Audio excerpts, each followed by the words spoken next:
We will hear argument this morning in Case 24-354, Federal Communications Commission versus Consumers Research, and the consolidated case. General Harris. Mr. Chief Justice, and may it please the Court.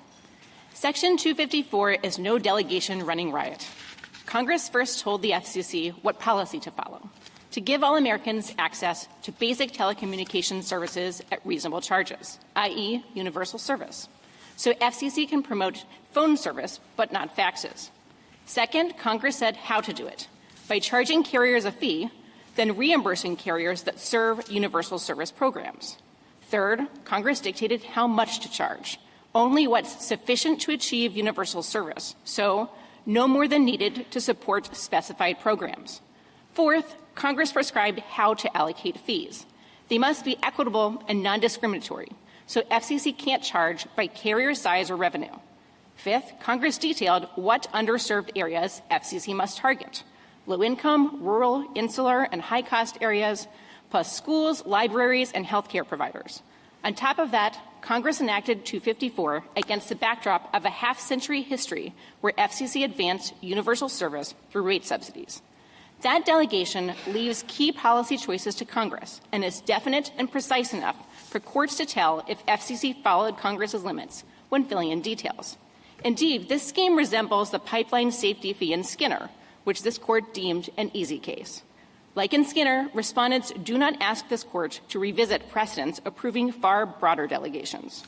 Respondents instead press a special non-delegation rule for taxes, the very rule Skinner rejected. Respondents' private non-delegation challenge likewise fails. They challenge FCC's reliance on USAC to calculate carriers' proposed contribution fee.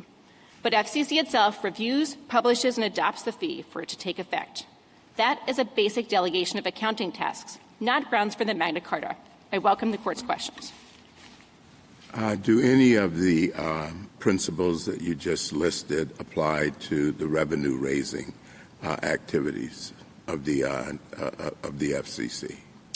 All of the principles I identified apply to them. Well, all of the principles I identified apply to them in that it's a sort of unitary scheme in which the FCC is constrained and not raising more than is sufficient to support specified programs. So under the Fifth Circuit's Alenko decision, which we agree with, FCC can't just say, wouldn't it be nice to have a rainy day fund where there's an additional $10 billion lying around. It has to be teed to the specific universal service programs that have been in existence and that Congress prescribed for the FCC to pursue. How does that constrain the revenue raising? It constrains the revenue raising because it has to be sufficient. Congress uses that word 3 times in different parts of the statute, in 254D, 254E, and also in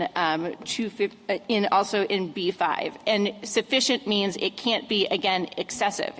And that's what the Fifth Circuit decision that we agree with is saying. So again, if the programs are running at a particular rate, which they have been for the last 10 years, the FCC can't just turn around and say, why don't we charge more? Why don't we put more? Why don't we make the carriers pay more of a fee?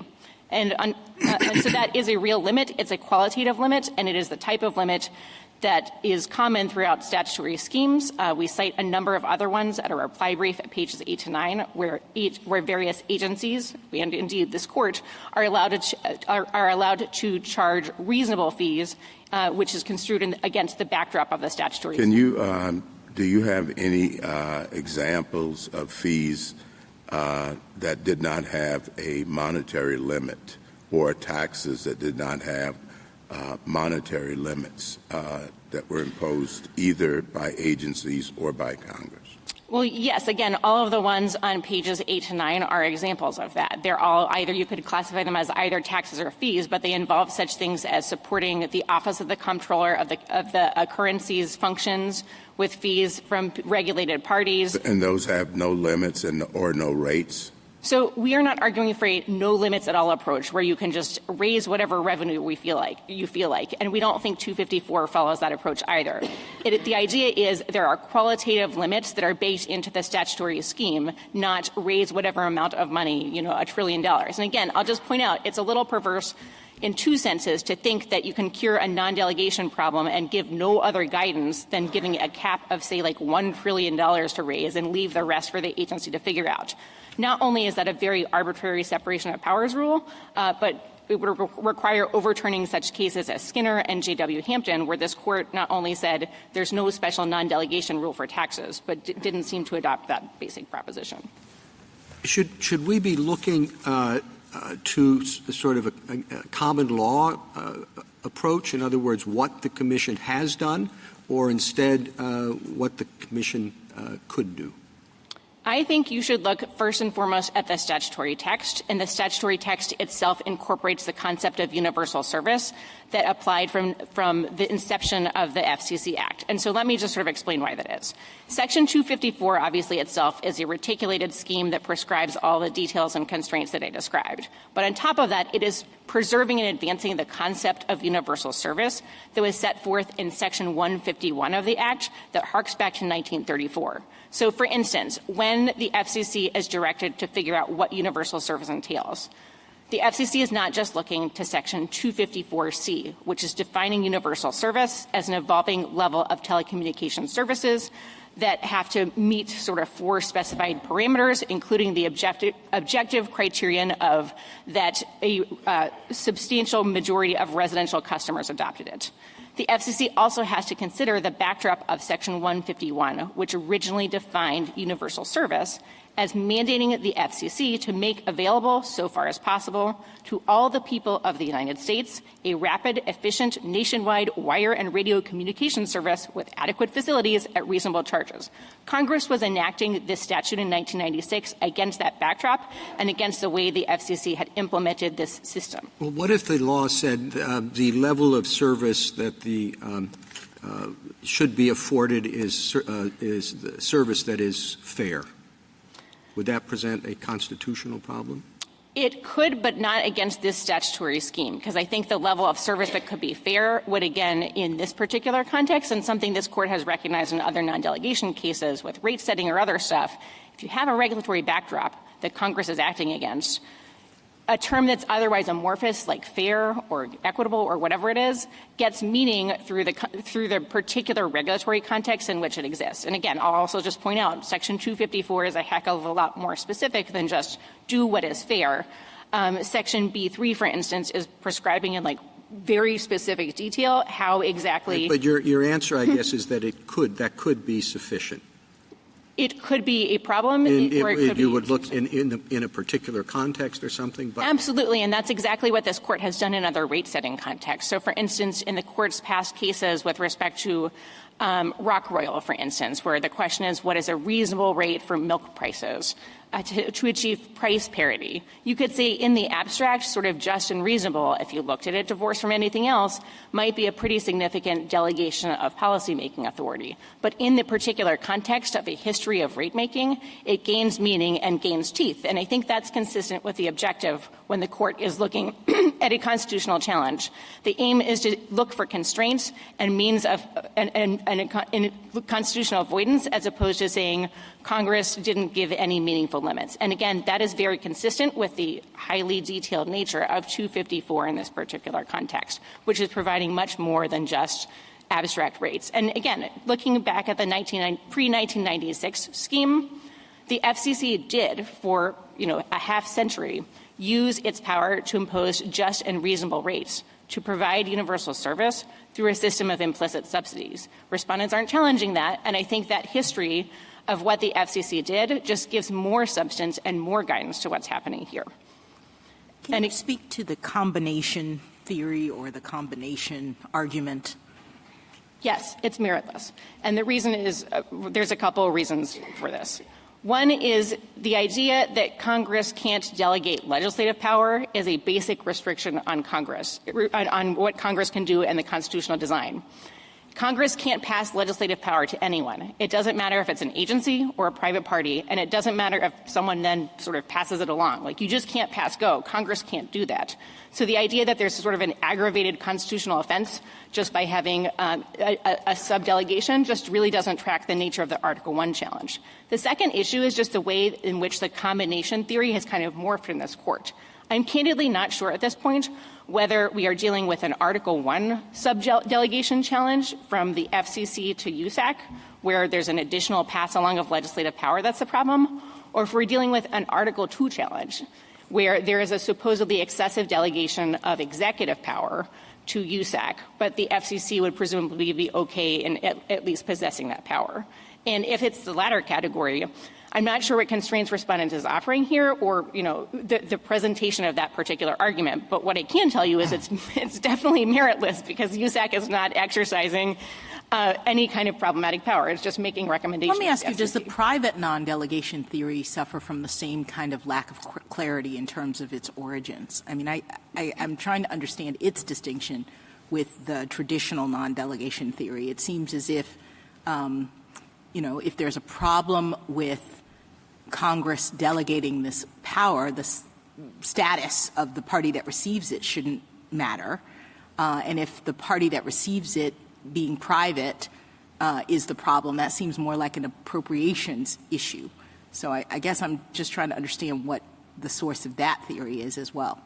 Yeah, so I think the source of the theory is in question in this case. I will say, again, for Article 1, you can't delegate that power to anyone. So it wouldn't matter if it's the agency, if it's directly to a private party, but there's no additional offense from sub-delegating it.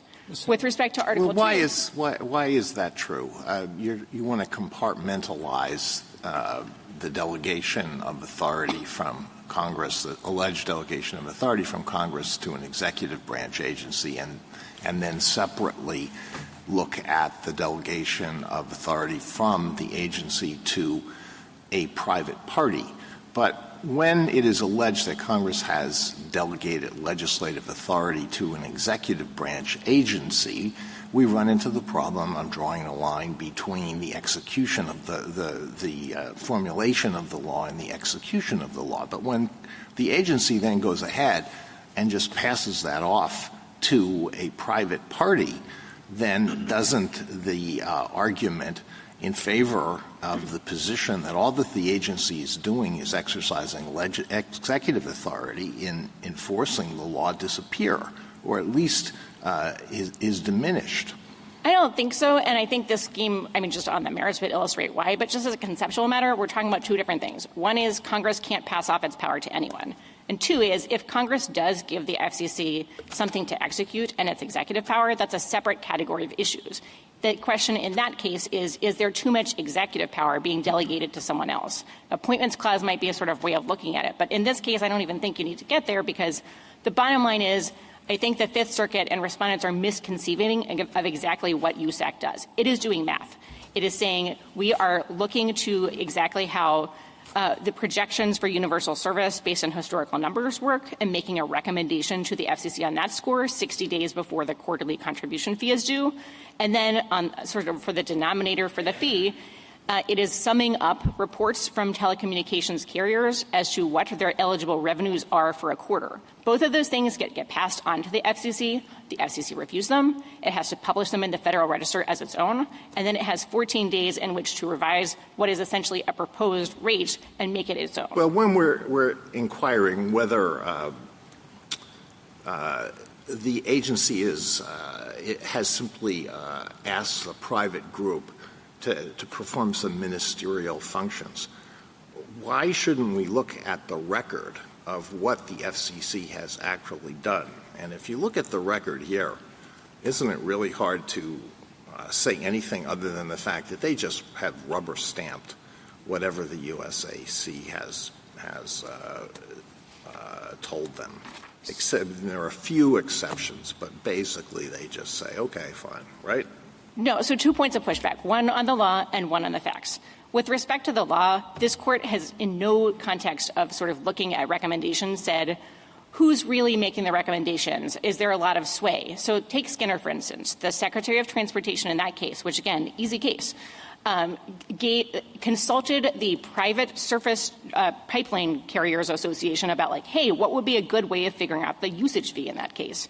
And a peer sort of just said, great, you guys have a good idea, I'm going to run with it. This Court did not sort of peek behind the hood and say, was that, too much influenced by a private group or not? In Sunshine Anthracite, when there were coal producers who were proposing prices, but that actually had to be adopted by the federal agency. This court didn't sort of ask for record evidence or assessments of was that too much influence, how much independent work was actually done by the agency, should there be discovery. There are tons of blue ribbon commissions that do similar stuff like this, and this court never says who's actually the driver in the driver's seat, because it's a very formal inquiry in the non-delegation context. The actor is an officer of the United States who's adopting the actual formal policy. And again, this sort of happens every day. Well, I know that's true as a formal matter, but isn't it a fact that the GAO reports about what the USAC has been doing are pretty damning? I mean, they say that the GAO couldn't verify the eligibility of 36% of those who receive USF benefits. Nearly 80% of the Lifeline program users may be legally ineligible for the benefits they're receiving. So here's what I'll say on this. One, with respect to whether there's meaningful review of the contribution factor, which is the question in this particular case, there are 4 instances in which the FCC has, in fact, said USAC is not doing it right. 2 of them, as respondents point out, have happened since this lawsuit, but others happened in the third quarter of 2003, and in 2016 there was an award of relief when there was a disagreement with how the administrator calculated the contributions. So there are empirical examples of this not just being a rubber stamp.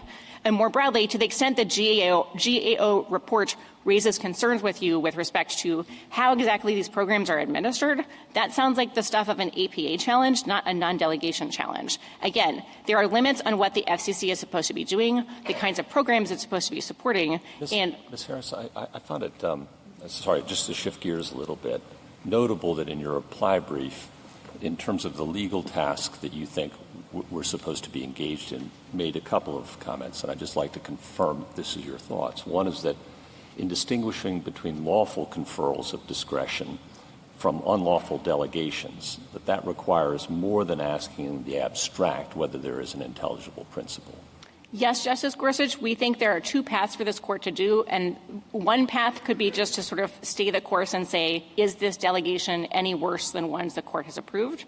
We think to the extent the court is interested in looking to past precedents to sort of tighten the reins, the better approach is not just say, there's kind of mush for the intelligible principle, look to past cases, but to look at the parameters I talked about, including one of the most important is there a sufficiently definite and precise language in the statute to enable Congress, the courts, and the public to ascertain whether Congress's rules are followed?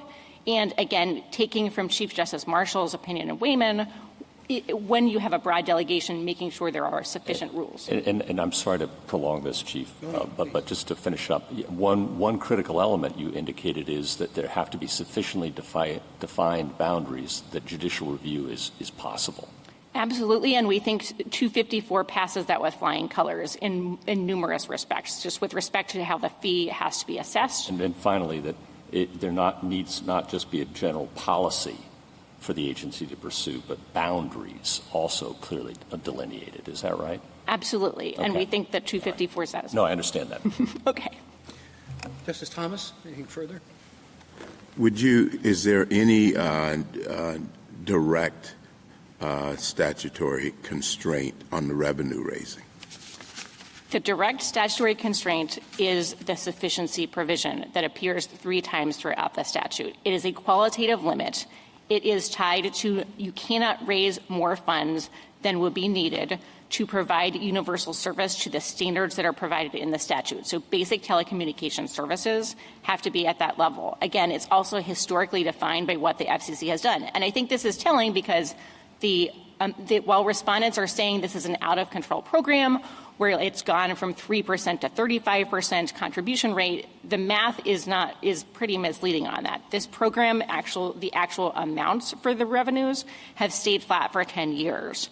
The complaint that they seem to have with respect to their percentage actually is explainable because it's technical, but the contribution base for the telecommunications revenues has fallen from $288 billion in 2014 to $116 billion today. That has to do with the fact that the carrier's revenues for interstate telecommunications has fallen, not with respect to some out-of-control program. So if I understand your argument, it is that indirect constraints, or at least constraints to the services being offered, are sufficient to constrain the revenue-raising side as far as non-delegation is concerned?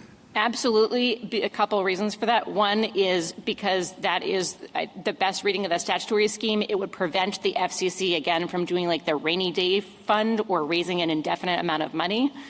Two, it's consistent with upholding a range of other statutory schemes that similarly say that an agency or, again, this court has discretion as to how much fees or analogous devices to be charged.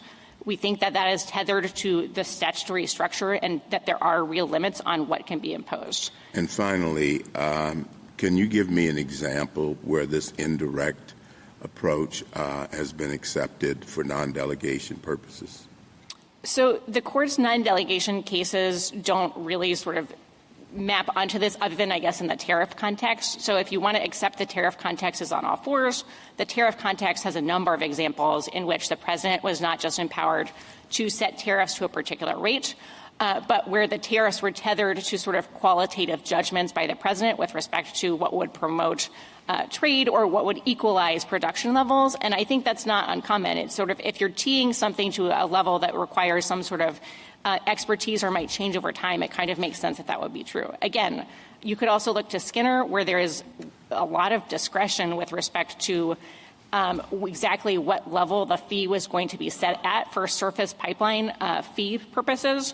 It did have like an ultimate cap of 105% of like what the programs were running at for appropriations, but like within there's like a wide range of discretion. And I just think it just doesn't pan out, the idea that you have to have some sort of magic number inquiry. It's not consistent with how this court has treated the tax clause as indistinguishable from other Article I powers, and it just doesn't make a lot of sense. Like $2 trillion as your cap is constitutional without any other guardrails, that can't be right. Justice Alito?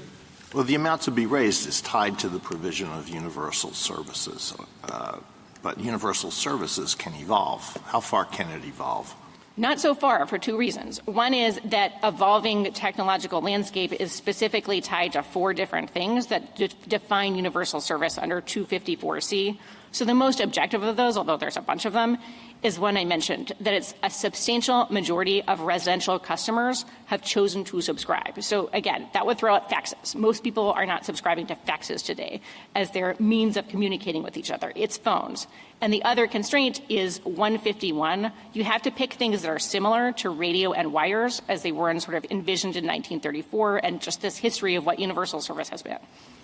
So if a new form of very expensive telecommunications services popped up, then that could be covered.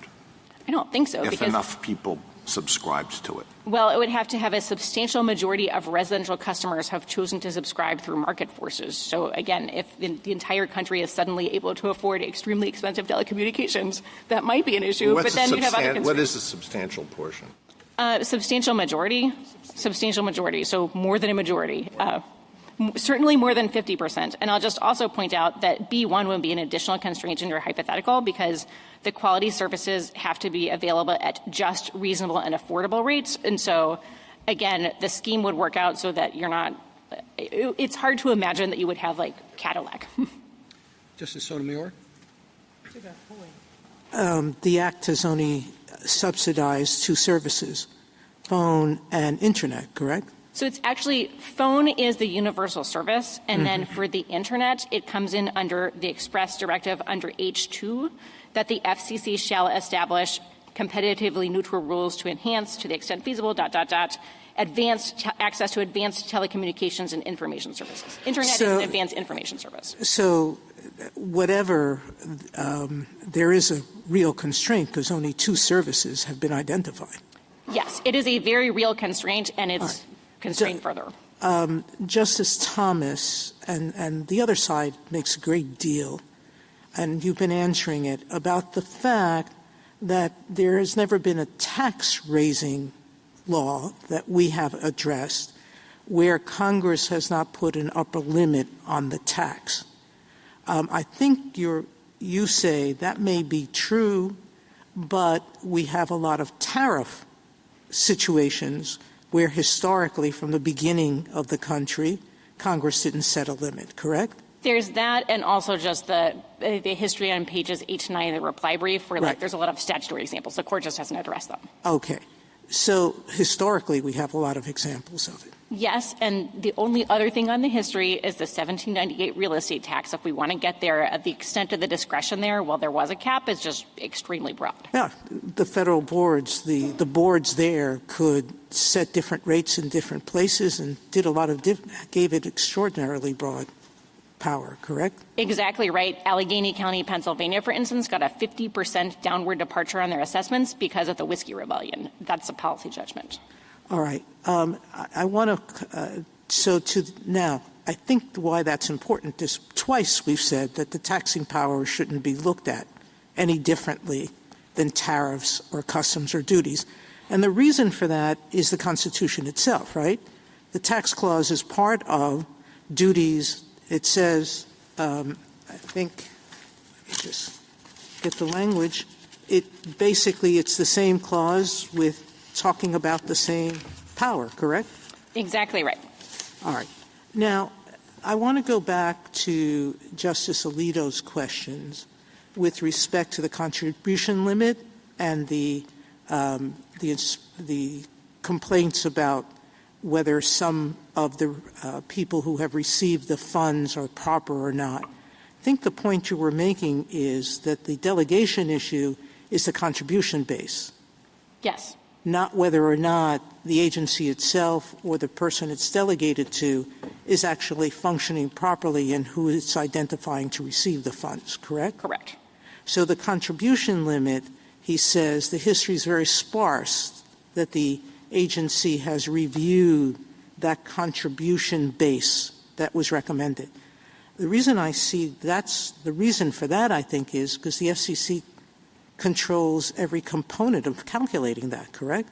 Yes, it sure does. So it determines and tells USAC what information to get from the people that it's surveying, correct? Yes. And then the FCC determines what the final contribution-based calculation should be, correct? Absolutely. It determines what expenses should be covered. Yes. So what USAC is doing is a mathematical calculation. That is correct. So we would hope that there's not much more than 4 examples of them getting math wrong, correct? That is certainly the hope. If there were a lot more, I'd be much more worried. But at the end, the number they're given is a number where each component has been set by the agency. By the parameters the FCC sets, correct, under the regulations. All right. Now, Justice Gorsuch asked you a list of principles, and you said, I'm assuming he's asking whether, I think, and he can speak for himself, and he often does, but those principles are from our cases, correct? Absolutely. And the best example of what those principles mean is not us redefining them, but us looking to how they've been applied in our precedents, correct? I would just give one caveat, which is I know members of the court are concerned that specific cases have not followed the principles that the court has actually laid out in the cases. And there is arguably some tension there. And so that's why we've identified 2 paths for the court to go. One is the metrics of the cases, is the delegation worse or better? And 2 is what do the principles mean? But none of our precedents have been rejected by the court below. Correct. The court below and respondents are not asking you to overturn any of that. And if we were going to overturn any precedent, we should have briefing on that, correct? You certainly could. Could, but we should. Sure, yes. Okay. It's better practice, isn't it, if we're going to overturn precedent, to find out what all the stare decisis factors are? Stare decisis is important. Again, I think we're not saying that the court cannot constrain or sort of revitalize the principles in the cases by overturning things, though. Oh, sure. We're always free to do that, but we should proceed with caution when we're looking at overturning precedent. Yes. Thank you. Justice Kagan? The easiest parts of an argument are where you just have to say yes to everything. Remember, I was a prosecutor. This is going to be just a little bit harder, but just a little bit. You mentioned to Justice Thomas, when you were first talking to him, that there are other schemes that function exactly like this one in the sense of revenue-raising provisions that don't have specific numerical limits. And you pointed to your list on page 8, which is like the Federal Reserve and the FDIC and a bunch of others. And I just want you to talk a little bit more about that and to tell me how close are those? Or, otherwise put, are there distinctions? If I looked at all of these more carefully than I have, would I be able to say, no, these are distinguishable in various ways, or are these, really right there? I think they are right there in the sense that especially the ones that are the agencies using their fee-raising power to cover the cost of the agency's the programs that the agencies are doing, it's going to the regulated parties, so here telecommunications carriers, for the OCC banks, and saying, please support the programs that we're doing, even though oftentimes the programs that are being supported are not things for the benefit of the banks per se. It's like enforcement proceedings. Or here, it's not the telecommunication carriers that participate in universal service are getting the money back at the back end. So I think it is on all fours in that sense. The idea is you have a special fee-raising provision to a specific subcomponent of the industry that's used to sort of fund programs that affect that industry. So in that sense, it's on all fours. Thank you, General. Justice Gorsuch? They're going to get harder still. But you can handle it. Ms. Harris, let's suppose Congress passed a statute saying that every American should pay an equitable and non-discriminatory contribution to paying down the national debt sufficient to reduce the national debt by 1% a year. Okay? A lot of language sort of like what we have here. But then left it up to the IRS to figure out marginal tax rates, the deductions, you get your charitable deduction, unrealized income. You figure it out, IRS. Good to go or not? Not good to go. Two differences from this particular scheme. Okay. One is the breadth of the delegation obviously matters. We talked about that before. So it's okay if it does it to a subset of citizens, but it can't do it to all citizens? It's not just the subset of citizens that's different for 254. It's the specified nature and the details of the programs. You are talking about a tax for the entire country that has no other parameters and wouldn't sort of be building on the history of IRS regulation. And we are talking here about there'll be IRS regulations. There have been IRS regulations for some time. I take the premise of the hypothetical. Quite a few of them. So let's assume it's, you can make the same kind of old soil arguments. They know how to do this. They're very good at it. The IRS has been at it for a long time. So I wouldn't say the old soil argument here is they're great at this. It is that Congress understood when enacting the particular scheme that it was incorporating those restraints and concepts that go Don't you think you'd service. be making the same argument in the case that I just posited that the IRS would? Or maybe if you want to make it narrower.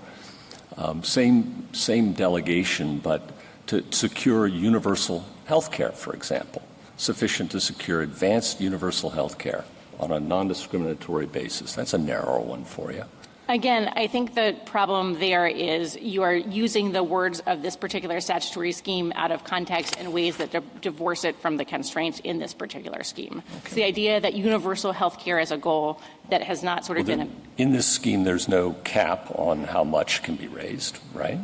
I disagree. No numerical cap. There is a qualitative cap. There's no numerical cap. There's absolutely no numerical cap. There's no rate. There's no rate, but the rate is something that is historically defined in ways that your hypotheticals aren't. Let's talk about the constraints you do mention. What are advanced services? Advanced information services or telecommunications services are things that are, again, above the baseline of what's been considered universal services, so like existing telecommunications, and are, again, a more novel technology. Those evolve over time, right? It could evolve over time, but the statutory parameter for H2 would be something that someone could challenge. Again, an APA suit could be a great way to go if you thought that it was misdefined. Let's talk about B6 in schools, for example, as well. The FCC has interpreted that to mean that it can provide mobile Wi-Fi hotspots for off-premises use and in school buses, right? It has, and I would also point you to H-1B, which is providing yet more specificity with respect to how the school and library programs are supposed to go and how the rates are charged. And again, I'll just do the refrain. If you think that there is a problem, or people think that there is a problem with the way in which the FCC's rules are interpreting the parameters of the program, you can bring a challenge to exceeding the scope of the statutory authority. Could the FCC use a program to give everybody a mobile hotspot? To give everyone a mobile hotspot? Yeah. Everybody who's a library patron, at least. Everyone who's a library patron, I think the question there would be whether it fits within H2 to the extent feasible to give access to advanced telecom and information services for schools and libraries. Yeah. So it's feasible. It just costs a lot. Right. And then the other constraints with respect to the costs would be making sure that any sort of ensuing program for that would not interfere with just reasonable and affordable rates for universal services. Again, I think when you see how the system works. And then with respect to B7, it allows FCC to come up with new principles that aren't found anywhere in the statutory text, right? I don't think that's quite right, and here's why. Why not? Because the principles have to be consistent with the rest of the chapter, and the proof is how FCC has I think FCC's way of interpreting this shows that it's more of a belt and suspenders provision than a do whatever you feel like provision.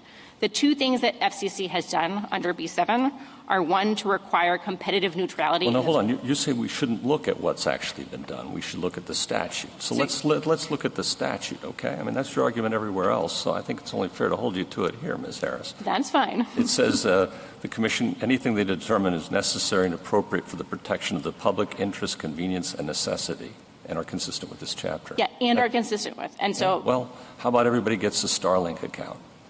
I'm not sure why that would be sort of the idea that it's consistent with the rest of the chapter. They wouldn't need B7 to do that. It would be, are you pursuing the H2 advanced services or something else? You could do it under 7 too, right? Well, then it wouldn't be an additive power. It would just be pursuing a different statutory command. So they don't even need 7 to give everybody in America a Starlink account. I'm not saying everyone in America is getting a Starlink account. What I am saying, it sounds like it. It's a pretty good deal. I'd like one. And then what about C3, which says that in addition to the services included in universal service, the Commission may designate additional services for support mechanisms for schools, libraries, and healthcare providers. And at least one court has pointed out that that's not even limited to telecommunications services. Again, I would read that alongside the many other provisions that give content to exactly what the programs with respect to schools and libraries and healthcare providers are supposed to do. Not only B6, but 254H1A with respect to rural healthcare providers and exactly how the rates are supposed to work and what the services are, and H1B, which is with respect to the school and libraries, what the services are supposed to be, what the rates are supposed to look like. Again, I think you read this scheme in context, and the goal in reading it is not to look for ways of reading the language in one isolated provision in a way that would create non-delegation problems. Yeah. No, for sure, of course. I take that point. It's interesting to me, though, that the cases that you cite on page 8 and 9 of your reply brief are all fees, basically. And fees have been historically understood, as in fact we've said, this Court has said, and Judge Cooley has said, right, way back when, to cover the cost of the program in question or the services rendered, things like that. They're pretty particularly tied. And in fact, many of the examples you cite, even the snippets you take, point that out.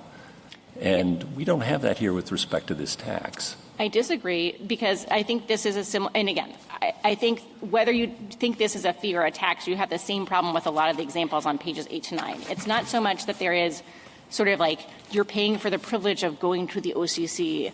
It is that there is a regulated industry that is being asked to support the global costs of whatever the regulatory agency is doing. Well, here's what we said in national cable, that fees are typically based on either the value to the recipient or the cost to the government. That's what this Court, that's how we describe fees. That's how Cooley 100 years ago described fees. That's how all your examples line up. Now, I take the just and reasonable rate argument with respect to rate setting, but that's rate setting for monopolies and public utilities. And there, just and reasonable is a long embodied common law tradition of trying to say, okay, you get your costs back and a reasonable profit to try and approximate a competitive market, acknowledging that we don't have a competitive market. We have monopolist or regulated utility. And that's that body of law. So we've got a fee body of law. We've got a rate-setting body of law. This isn't either one of those. This is just a straight-up tax without any numerical limit, any cap, any rate.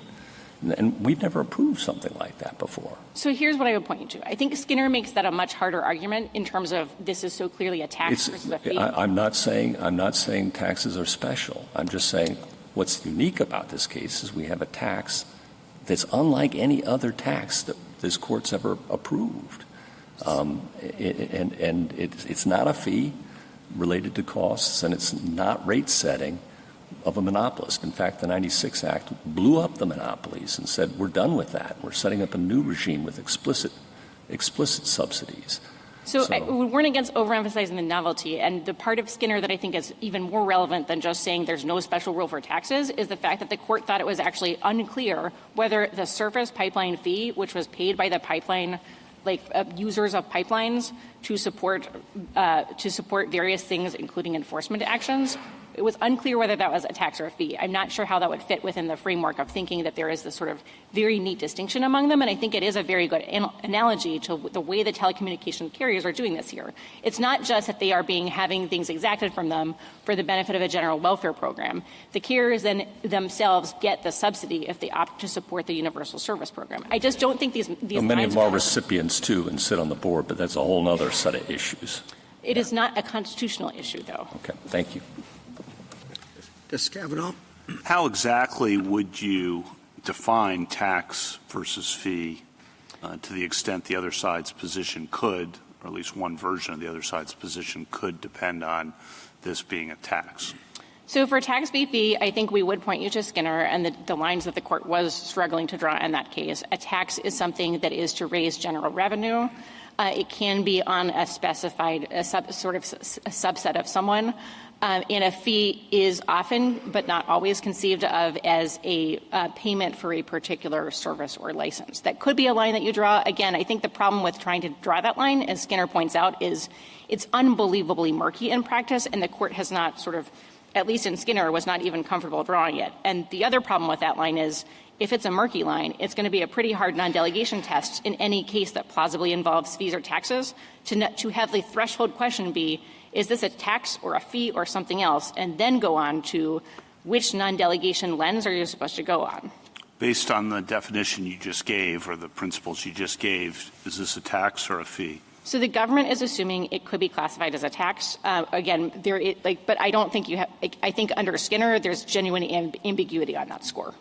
But your position, it's a tax. We are willing to have it treated as a tax. We just don't think it matters for constitutional purposes because the non-delegation framework doesn't distinguish on this basis, and this is also a Commerce Clause power. Should it matter in how we think about this that the delegation is to an independent agency rather than to the president or to an executive agency? Does that heighten the concern about unaccountable power to, in some of Justice Gorsuch's questions, unaccountable power to raise money to determine the rate, to determine the amount, that it's not someone accountable to the president?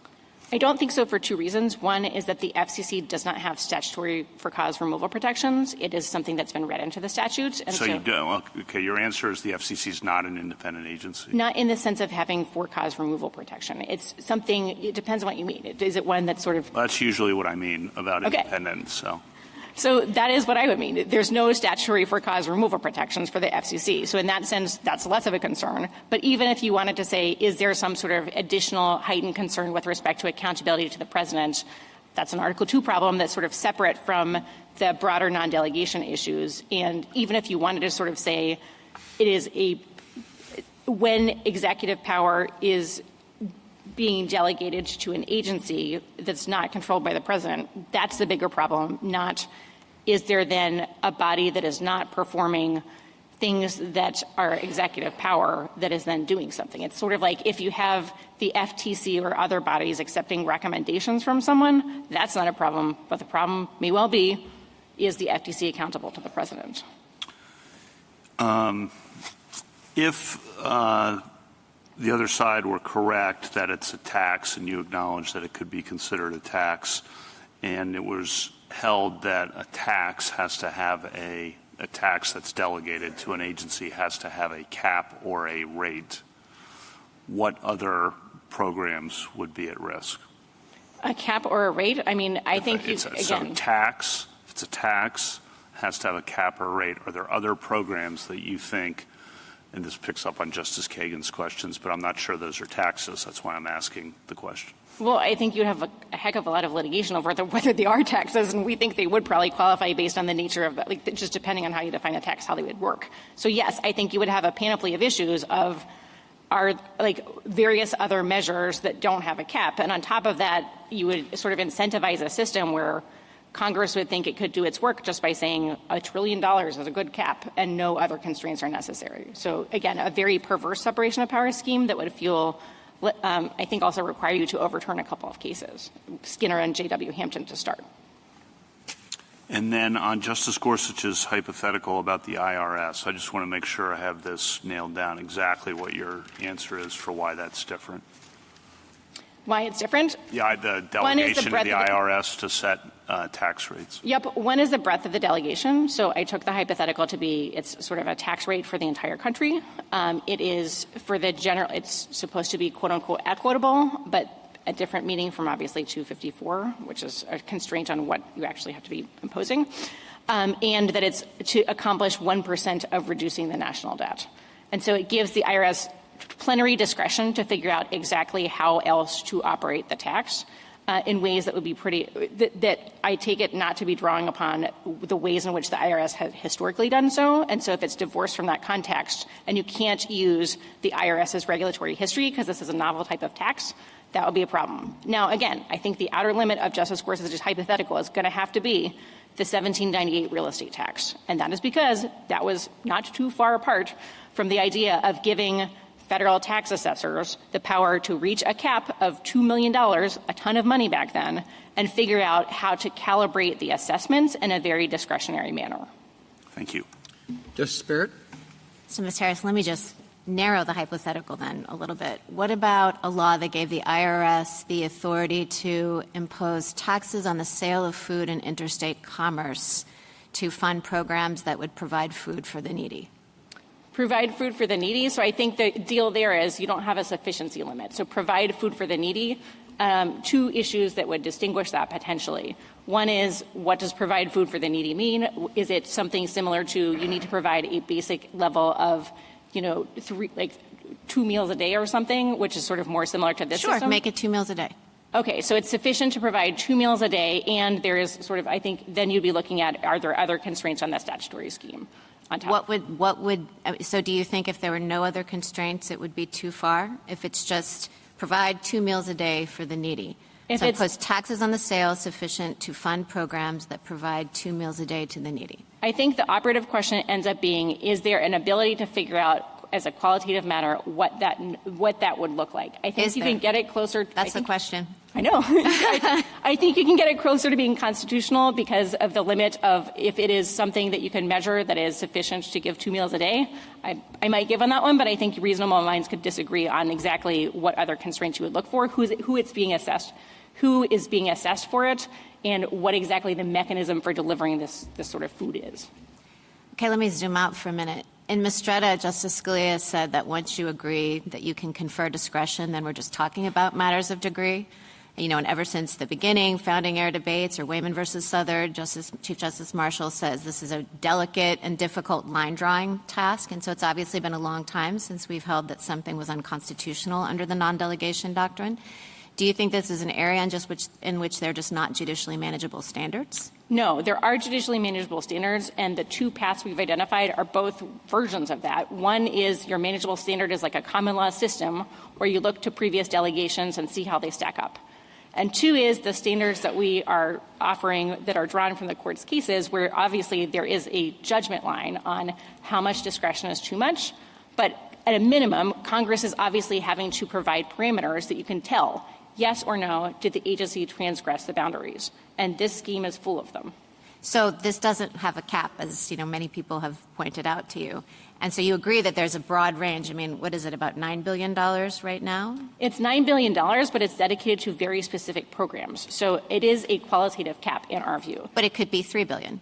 It could be $3 billion if that were sufficient to support the way the programs operate. Could be $30 billion.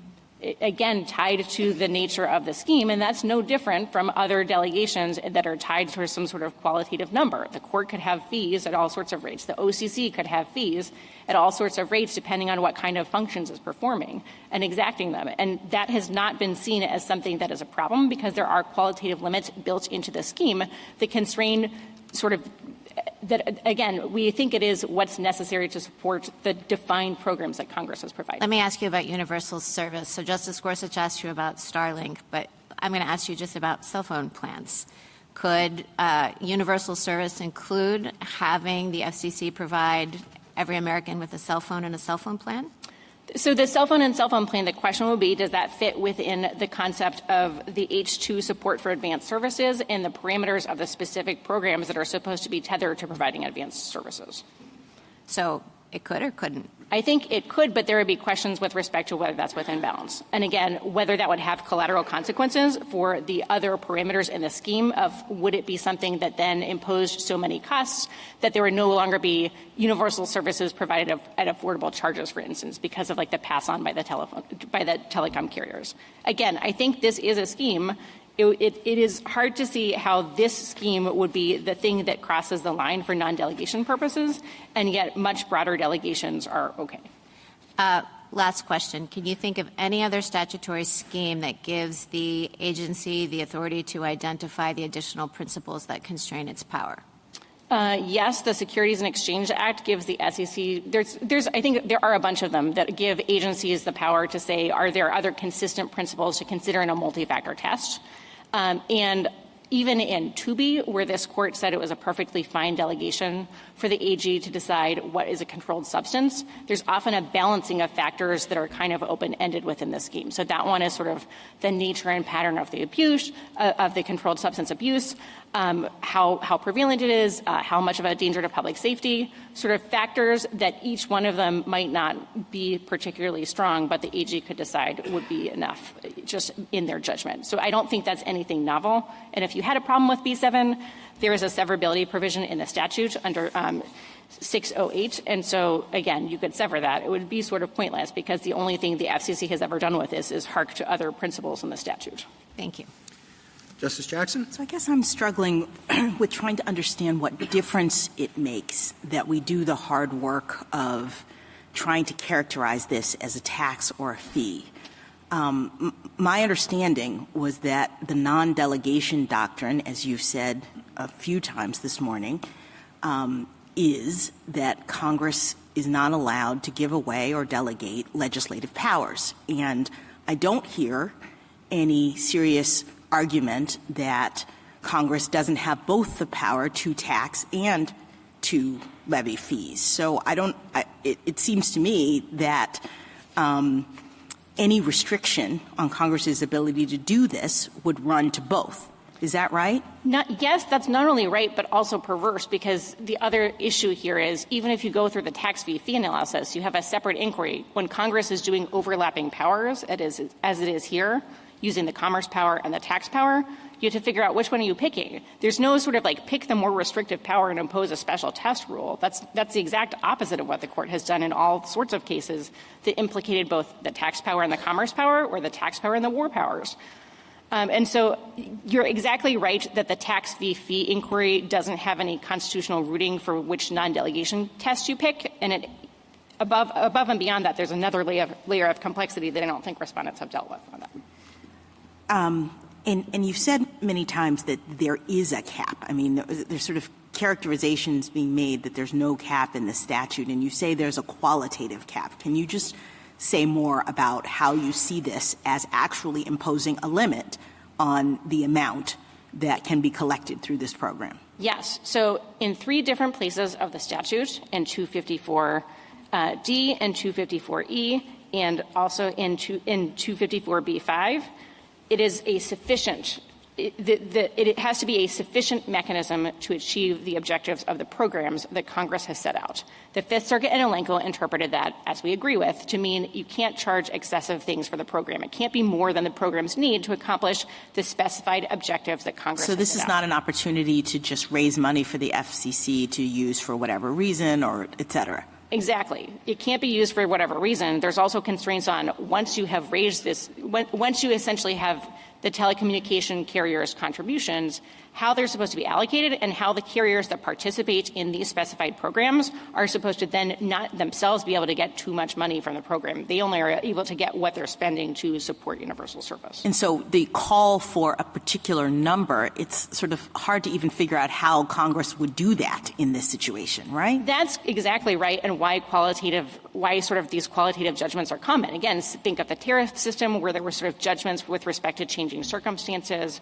There are programs where you can have qualitative limits that are trying to accomplish defined objectives that might change over time, and Congress can give that flexibility to an agency without violating the non-delegation. And you say in your page 8 here that there are a number of different agencies that have similar kinds of revenue generating. I know some people call them fees and not taxes. I've already established that in my view that doesn't make a difference.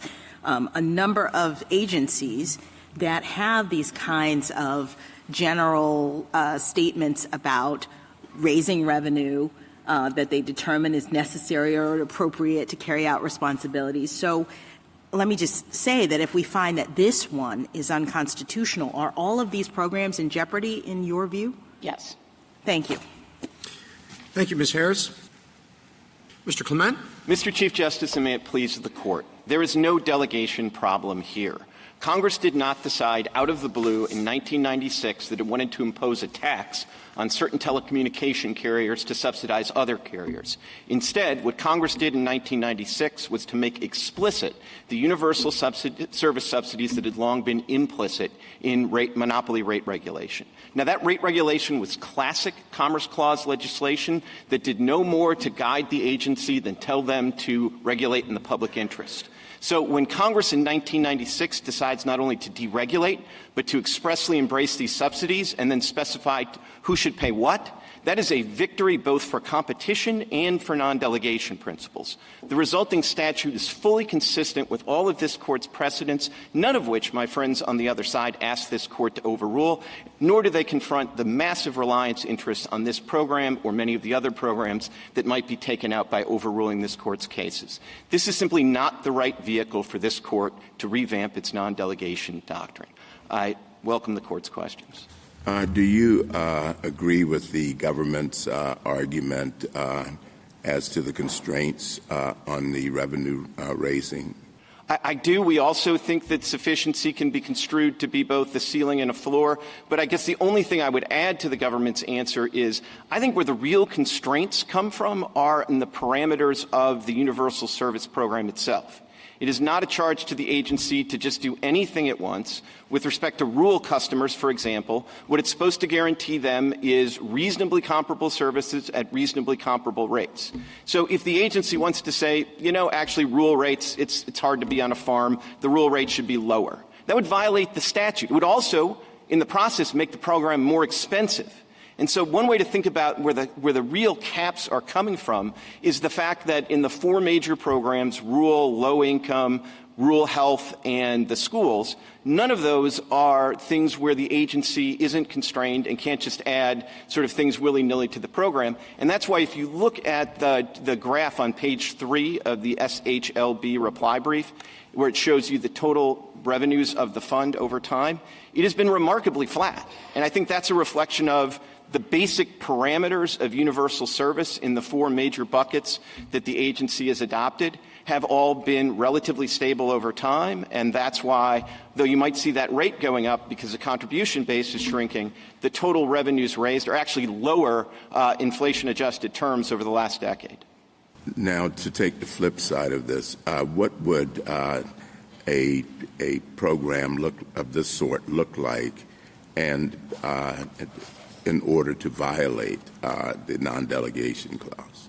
So I think a program like this, I think the first thing you would do is you would say, all right, if you gave some agency that hadn't had previously had rate regulation authority, doesn't have jurisdiction over a industry where there's network effects and a reason to have some degree of regulation even after you get rid of the monopolies. If in that kind of industry you just basically said, have at it, do fair competition or do some kind of fund, I think that would be problematic. And, I'd start with this Court's cases. Obviously, there haven't been a lot of cases striking things down on delegation doctrine. But you do look to Schechter Poultry that says if you try to do something that's economy-wide and you use a term that because it's economy-wide doesn't have any particular specialized meaning like fair competition, okay, that's out of bounds. If Panama Refining, you try to basically tell the executive branch, go deal with hot oil, that's a problem. But you don't give them any direction. So I'm sorry to interrupt there, but I think that's a really interesting and good point. So, for example, when you say just and reasonable rates in a regulated monopoly that's historically been understood to mean cost plus some reasonable profit approximating what would happen in a competitive environment, that's something. But if you were to say go forth and create a just and reasonable tax system, that would be different, even though you're applying the same principle of intelligible principles across the board, because one has historical content and the other doesn't. Is that the gist of it? That's the gist of it. And okay. I also would think just to take, because this is, I think, all consistent. So if that's true, I'm sorry to interrupt, but so that's true, you'd agree that there are some judicially manageable standards that we can apply when it comes to delegations. Absolutely. And, I would add to my list, just two other things. If you interpreted the statute at issue in Gundy the way that the dissenters interpreted the statute there, then that's just Panama Refining too, right? That's just the Attorney General can do whatever he wants with the pre-existing sex offenders. And I think as interpreted, that would plainly be a non-delegation problem. And then the other thing just to complete the cycle of this Court's cases, and I know it's not a huge cycle, but Carter-Cole is also a situation where Congress itself tried to delegate in part to private entities. And that may be a distinct problem, but that's not what happened here. No, I understand. And with respect to, fees, again, we have a classic understanding. We said it in national cable, and the GAO has repeatedly said it. Those are designed to cover the costs or the expenses, right? Generally. That's right, and I would part company with the government on their answer that you should conceive of this as a tax. I would agree with them on the frontline answer, which is, I don't see how Skinner could have been much clearer that you don't have to determine definitively whether it's a tax or a fee. And I would caution that, saying this is a tax could have some implications for the origination clause. I think the test is slightly different, but I think there's a lot to be said for not calling this either a tax or a fee. But what I would say is in the universe of things that can be understood like a fee like this, which I think it can, because part of the reason that Congress specified in 254D that it's the telecommunication carriers are the ones that are going to make contributions to this, is they had both historically and going forward been ones that benefited quite considerably from the idea that there would be universal service and a network that overcame network. That's a little hard to understand, though, because we all benefit from tax collection, too, right? I mean, that's kind of circular. I'm not sure that really helps very much. So I actually think it does in the following sense, And let me throw one more thing in before I forget it. Yeah.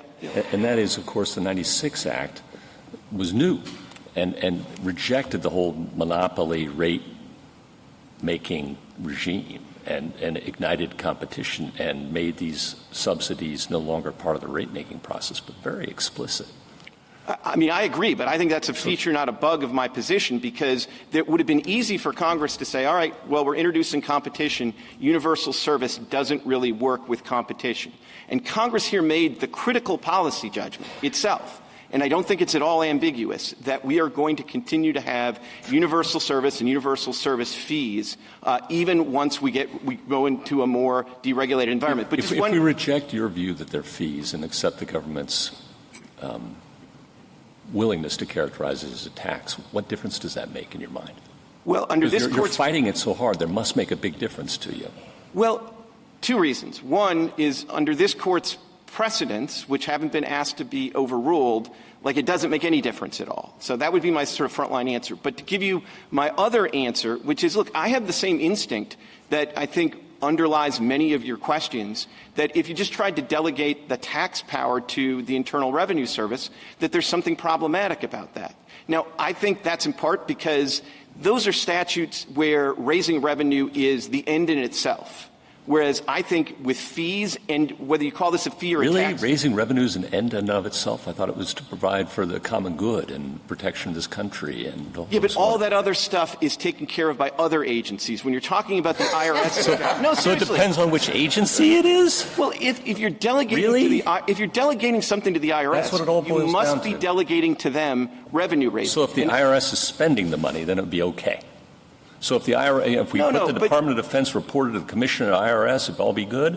No, I think there is a material difference between a statute that says IRS is to all the citizenry, raise some revenue, as opposed to a statute that says, look, we've been doing universal service for 50 years. We want to continue to do it. It's always been implicitly the telecom carriers that are paying for that, and we want to continue to do that, and we're going to put a fee, I'd call it a fee, on those carriers for that purpose. And I think it's also consistent with the idea that I assume most of these hypotheticals where it's the IRS that's getting the delegation, Congress would be explicit. This is our taxing power. We're using Article 1, Section 8, Clause 1.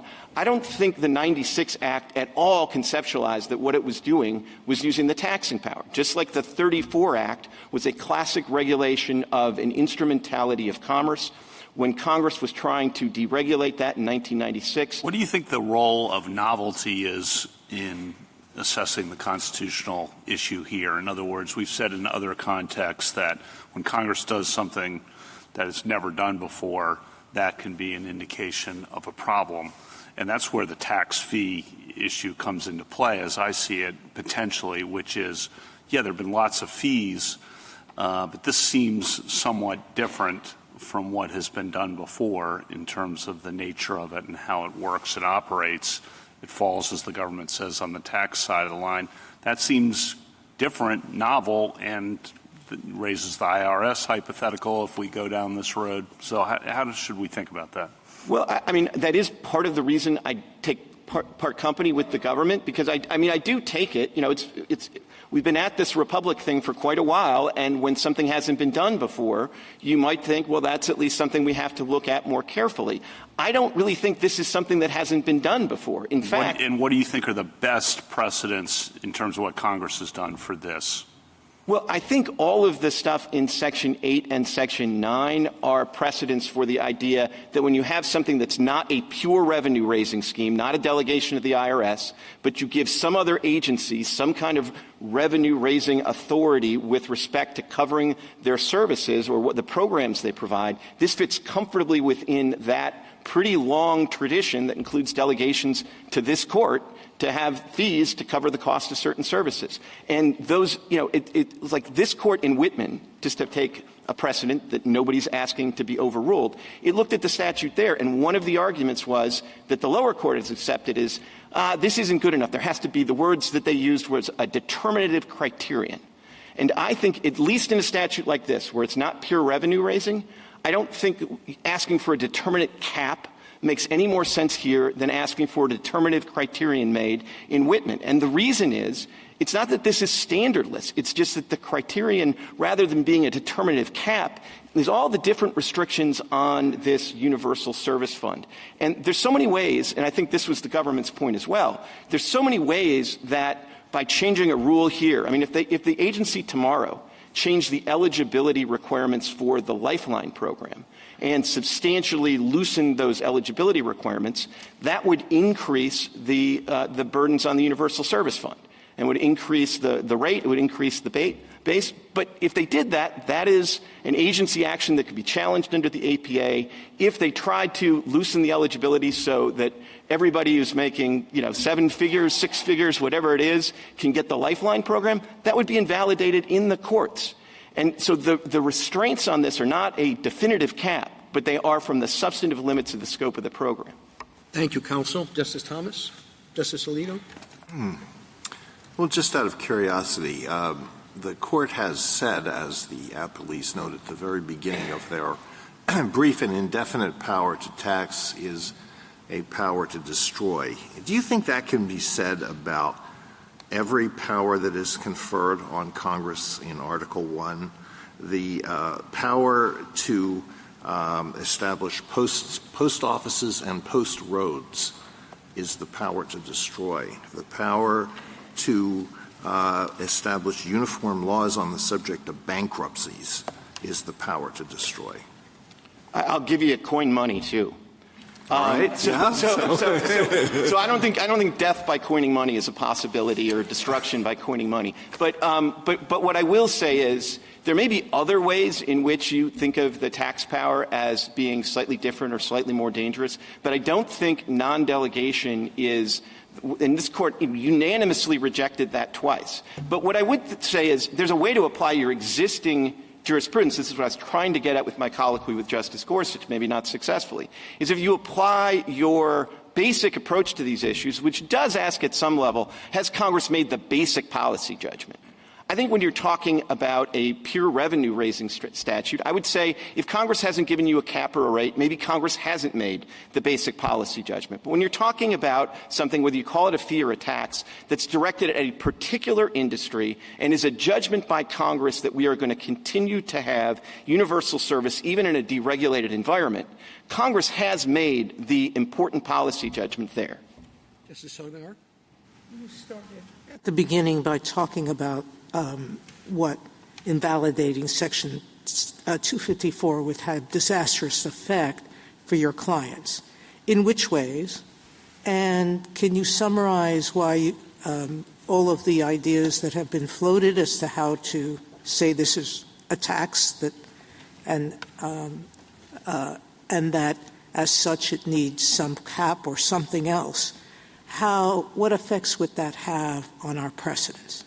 So let me take them both in turn. I mean, the disastrous effects are not just for my clients. They're for all the various beneficiaries of this program. And so, like, start in rural Alaska, which is very dependent on this program. Talk about Native American reservations where people are dependent on this program both because they're rural and because they're low income. Talk about all the schools and libraries that benefit from this program. Talk about all the rural health providers, and that's an area of the statute where Congress has been very specific. The rural health care providers get the same rates or reasonably comparable rates to the urban health providers in the same state. So you have very definitive guardrails on the system and huge beneficiaries. And, of course, we all benefit from having a communication system that is truly universal. I mean, I might not live in rural, like rural Alaska, but it's nice to be able to place a call there. And even beyond that, we all benefit from the fact that we have a service network that everybody can use, and that includes, as broadband gets expanded, the fact that people all over the country can access these services. But I promise to get to the second part of this, which is this Court's jurisprudence. And, I mean, I'll tell you, I think all of those statutes at pages 8 and 9 of the government's reply brief are vulnerable. But I'd go further and say I don't know what else is at issue here because, as you pointed out, that's just not the way this case has been briefed.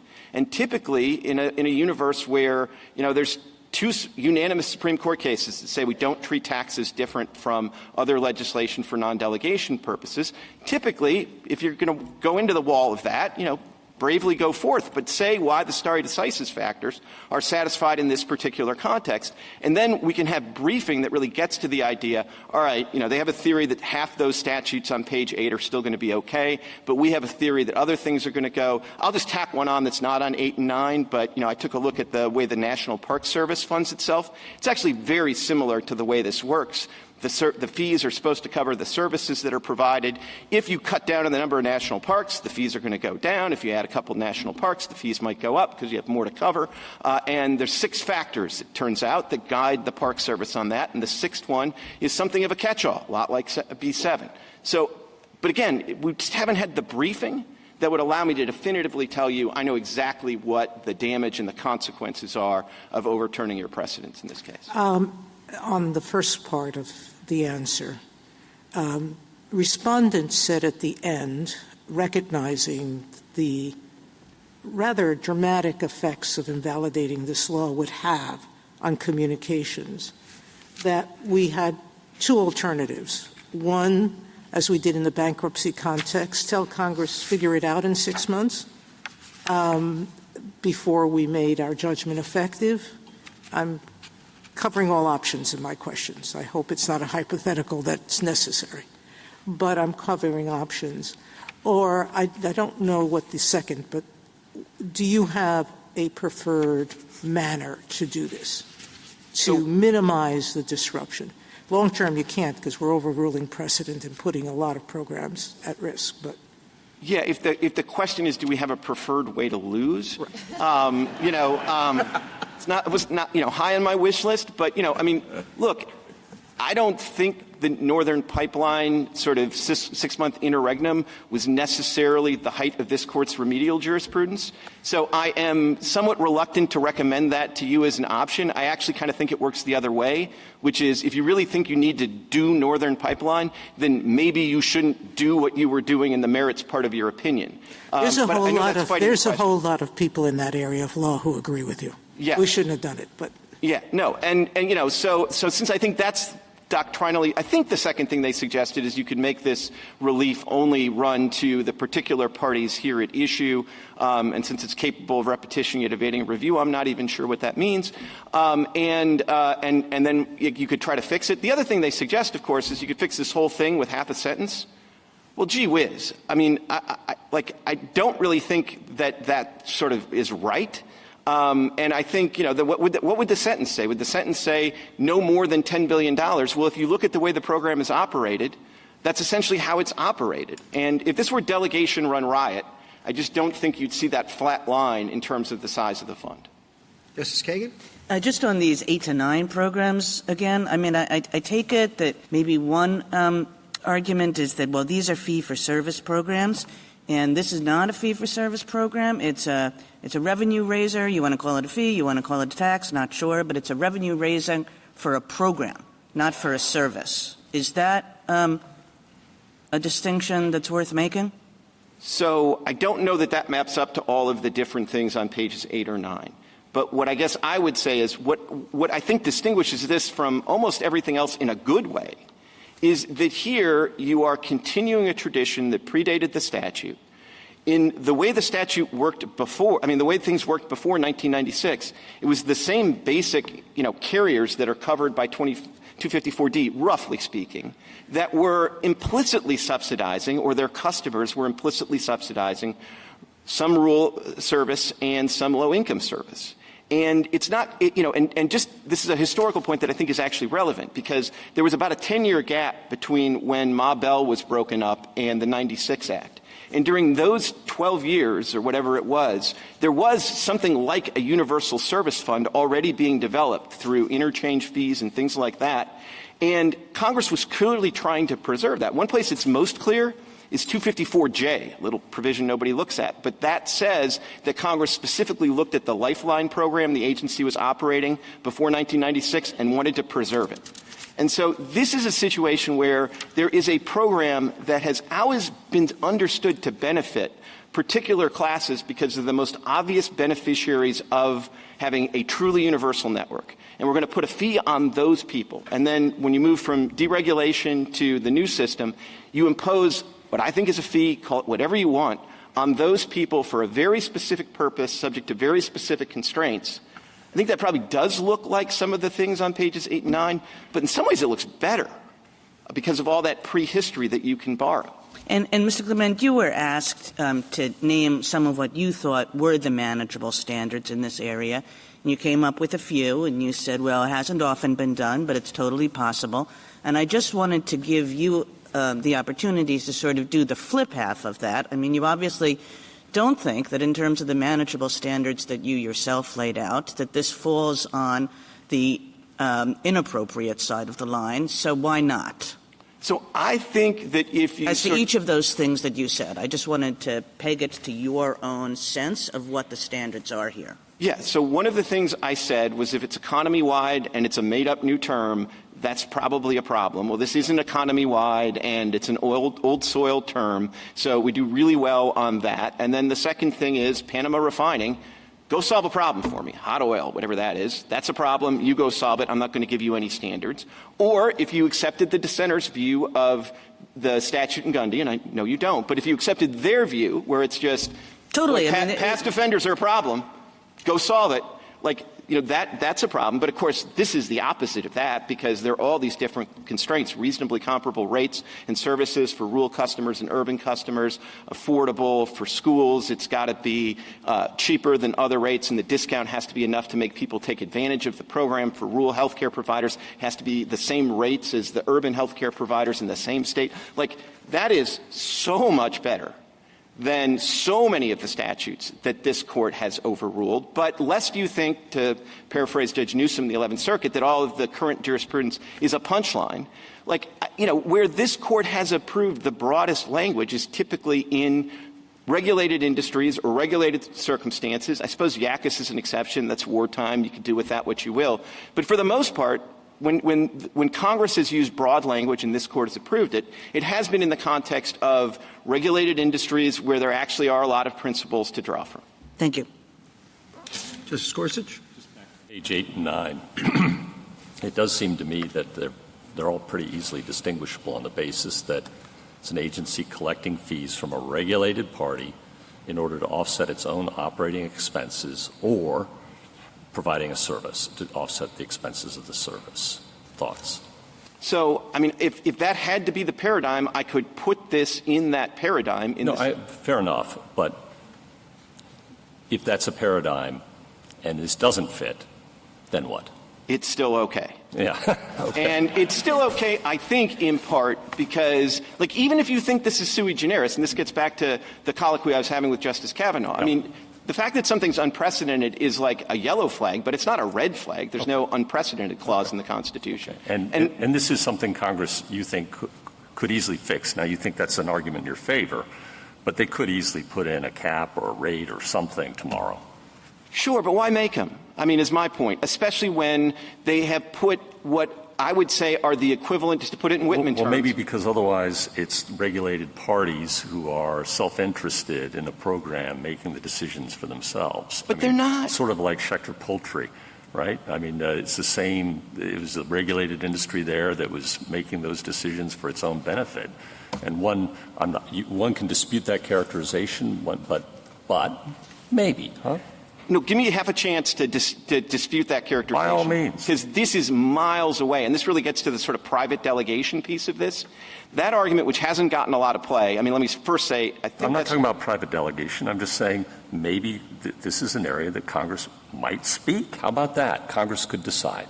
Congress can always do more. I mean, that's got to be the rule in every delegation issue. Congress could always do more. And as an aspirational normative matter, wouldn't it be great? In an unprecedented area where there's a yellow flag on the field, how about that? How about in an unprecedented area that's not that unprecedented because universal service has been going on pursuant to congressional sanction under the 1934 Act for 50, 60 years. Through rate making in a regulated monopoly that it preceded the 96 Act to disavow and blow up. With all due respect, this is where the 12-year interregnum is actually quite important because Ma Bell gets blown up by the courts in 1984. Sort of. So, sort of. I know you know this. I mean, but sort of.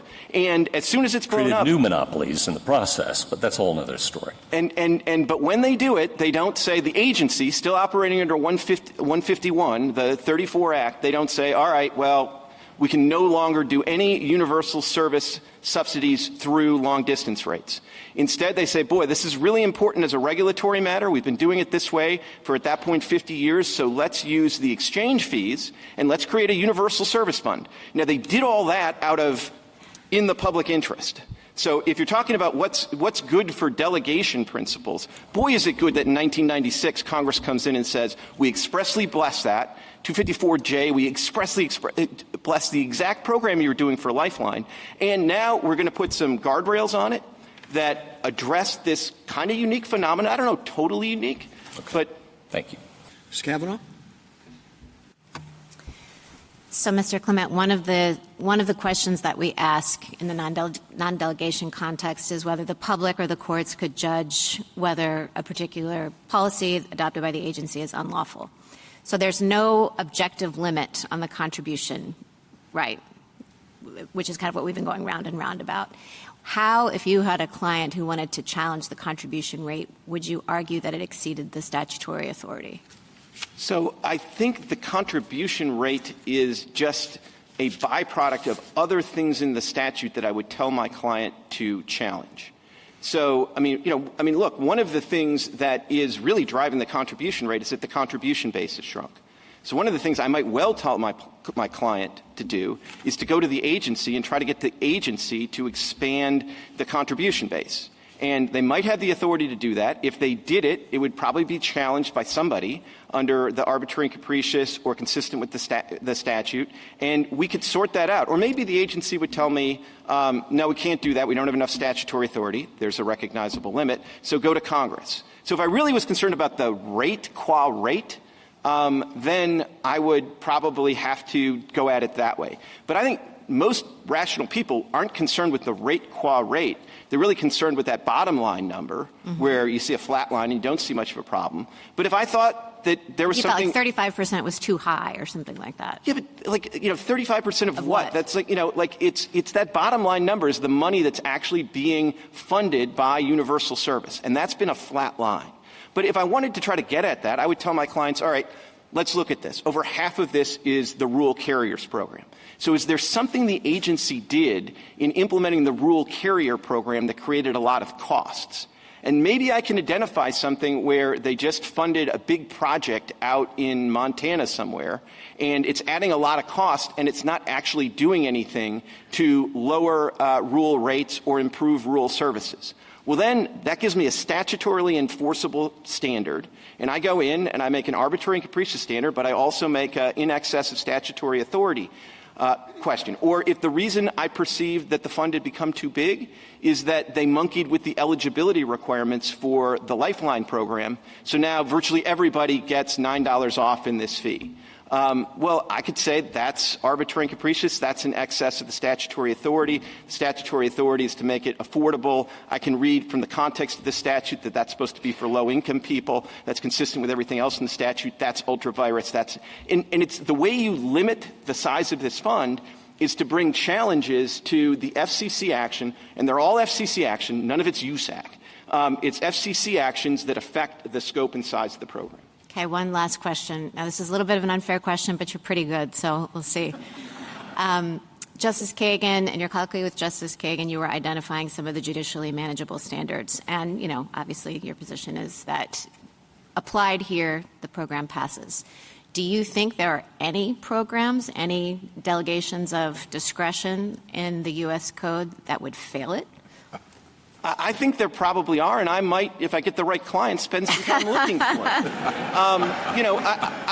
I'm not here to tell you that there should be no non-delegation test. I am here to concede, as Justice Scalia, who didn't like flabby statutes, but he still said, this is tough.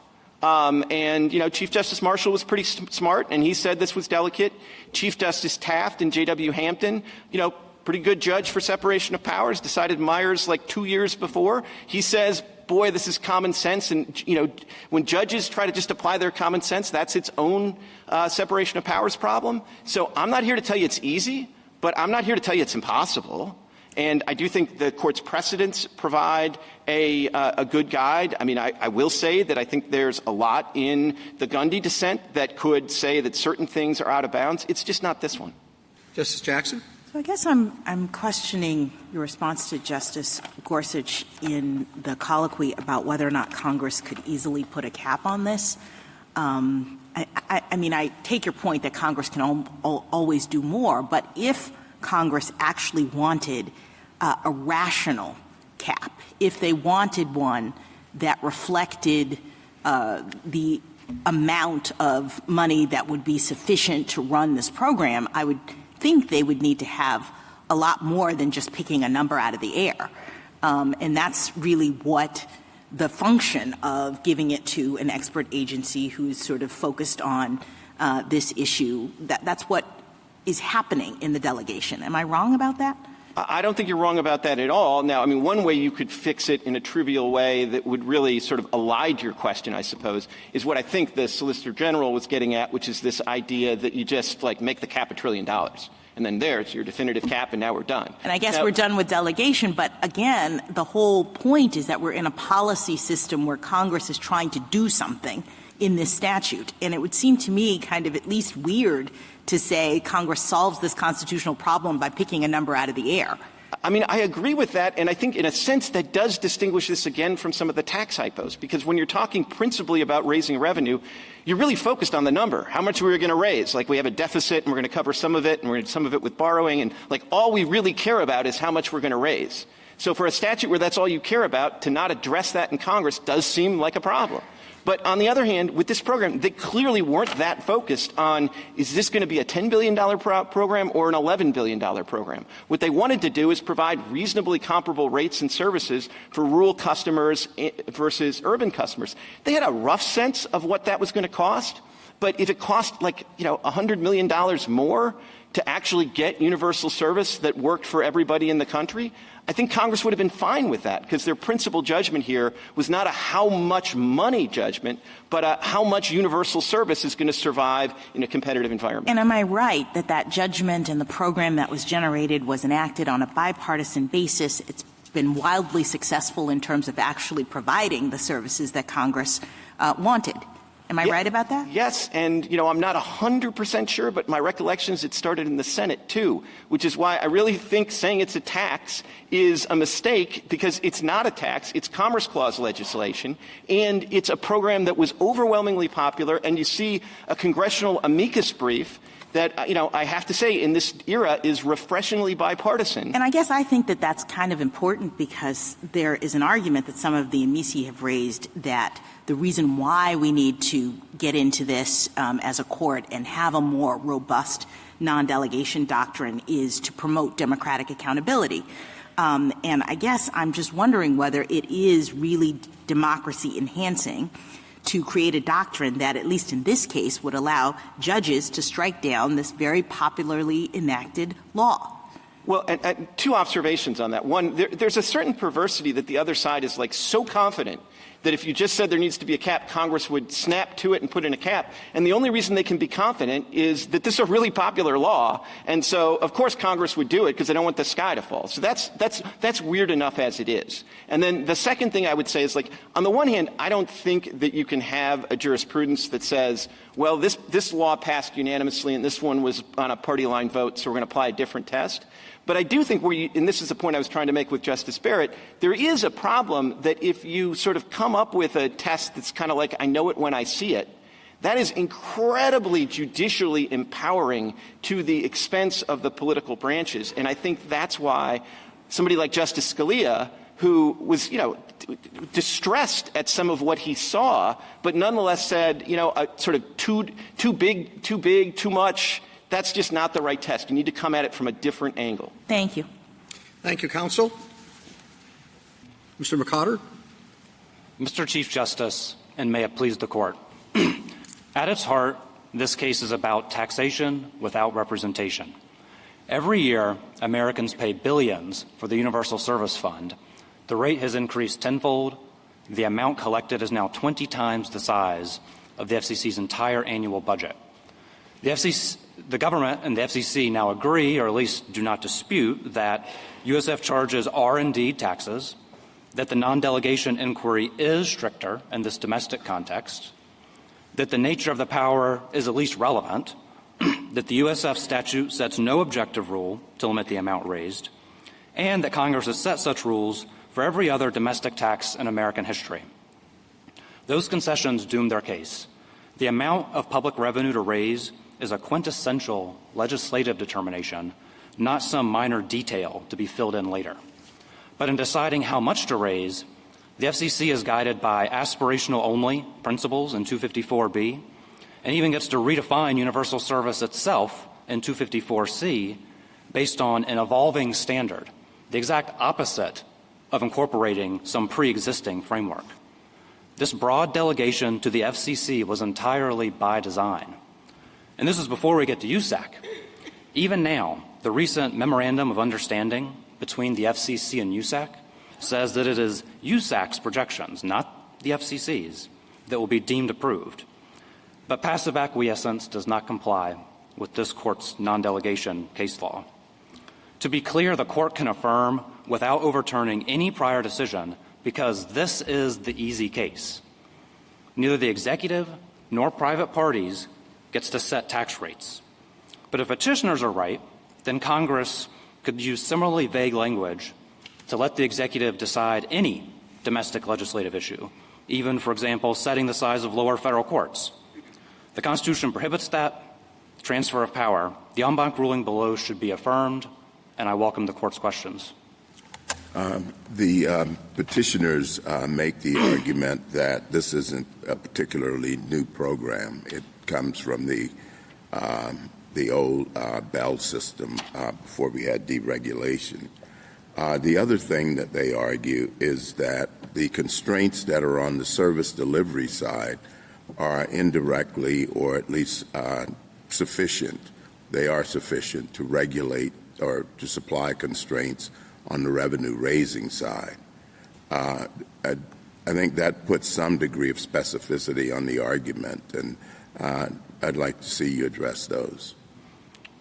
Yes, Your Honor. So on the pre-1996 regime, this argument wasn't really developed below by the petitioners, but remember, 254C says the FCC gets to decide what universal service is based on an evolving standard.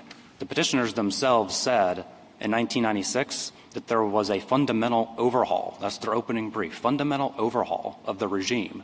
And that's because they are ditching whatever the prior understanding was, even assuming there was one, and we dispute that. But even if there were, in 96, Congress said we're completely changing not just how the system operates, but what it covers. It's dramatically larger. And even if you see our brief at pages 69 to 70, we cite some of the government's own briefs where they say we have no obligation, the statute imposes no obligation to raise the same amount of money that we did before the 96 regime. So the idea that somehow the old regime is incorporated, I think, is directly dispelled by the text of the language, by the text of the statute itself. On the second part of your question, Your Honor, if I can make one point that you all remember today, it's that the principles in 254B are ones that the FCC does not have to substantively comply with. This is not some extreme, unusual reading as they try to make it sound. That's been their uniform interpretation for 25 years. They say each one of those, maybe we have to consider them. We can't ignore them altogether. Well, Mr. McConnell, I mean, there are some real standards in this program. So what this program covers is things that a substantial majority of residential customers already have, all right? So it's not like newfangled, go all get ourselves some Starlink accounts. It's substantial majority of residential customers already have that are essential to living in our world, that are essential to education, public health, and public safety. And those things have to be available at affordable rates. So the FCC can't do anything by way of this program that is not basically geared towards getting those who live in very rural areas or who are very low income, to getting those getting those people access to services that all the rest of us have. That's the nature of the program, and that's the limit of the program. So the substantial majority point, Your Honor, again, that's not listed as something that the FCC has to accomplish. It's listed only as something they must consider the extent to which communications are. So it's not even saying universal service is this level. It's not even saying consider it. If the FCC walked into this court and said we can do something that like a tiny minority of residential customers have, I think that they would lose that case. I mean, there are constraints on this agency and on their operation of the program. And if we're going to read the statute, honestly, I think that that's a not credible reading of this statute. This statute clearly puts constraints on these are the services that all the rest of us take for granted that you can't take for granted in rural North Dakota. And what this program says is that rural North Dakota citizens should also get what all the rest of us have long had. That's the nature of this program. The services that the rest of us have that are essential to life in a modern world, that are essential to education, public health, and public safety, which are providable at affordable rates. So if it really takes a lot of money, even then you can't get the program.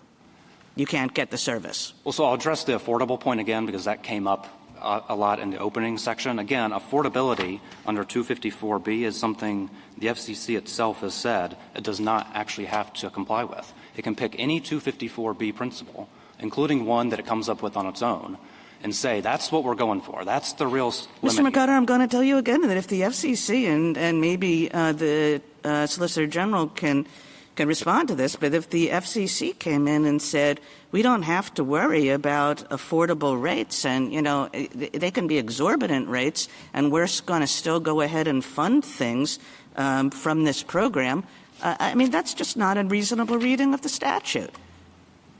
That's been their position for 30 years, Your Honor. Okay, I'm it. inclined to ask the Solicitor General to say whether that is their position. I understand. And the way to read the statute, as I said, is not some extreme version that we're offering. It's the version that they've proffered for 30 years. They've always but said. You just look at the text. The text, it leaps out at you. Substantial majority of residential customers, essential to education, public health, and public safety, available at reasonable and affordable rates.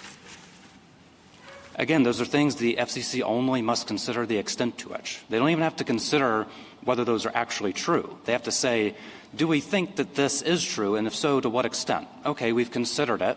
That's an important factor. It is no substantive Why isn't limitation. that an arbitrary and capricious challenge, though? It seems to me that if you were complaining about the FCC and the way in which they have exercised its authority, you should be bringing that kind of case. That's not a non-delegation problem.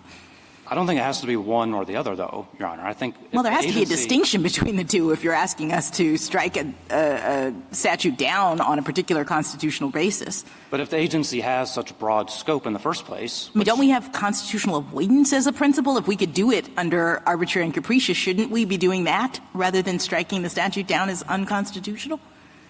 Let me ask you another question. I guess I'm confused about what you're asking us to do.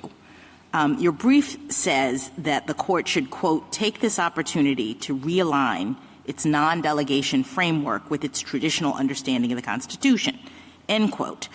But you also have said both in your brief, I guess, and here, that you're not asking us to overrule any specific precedents, but I would think that a realignment would mean different outcomes from cases that we've decided under the standard that you want us to displace.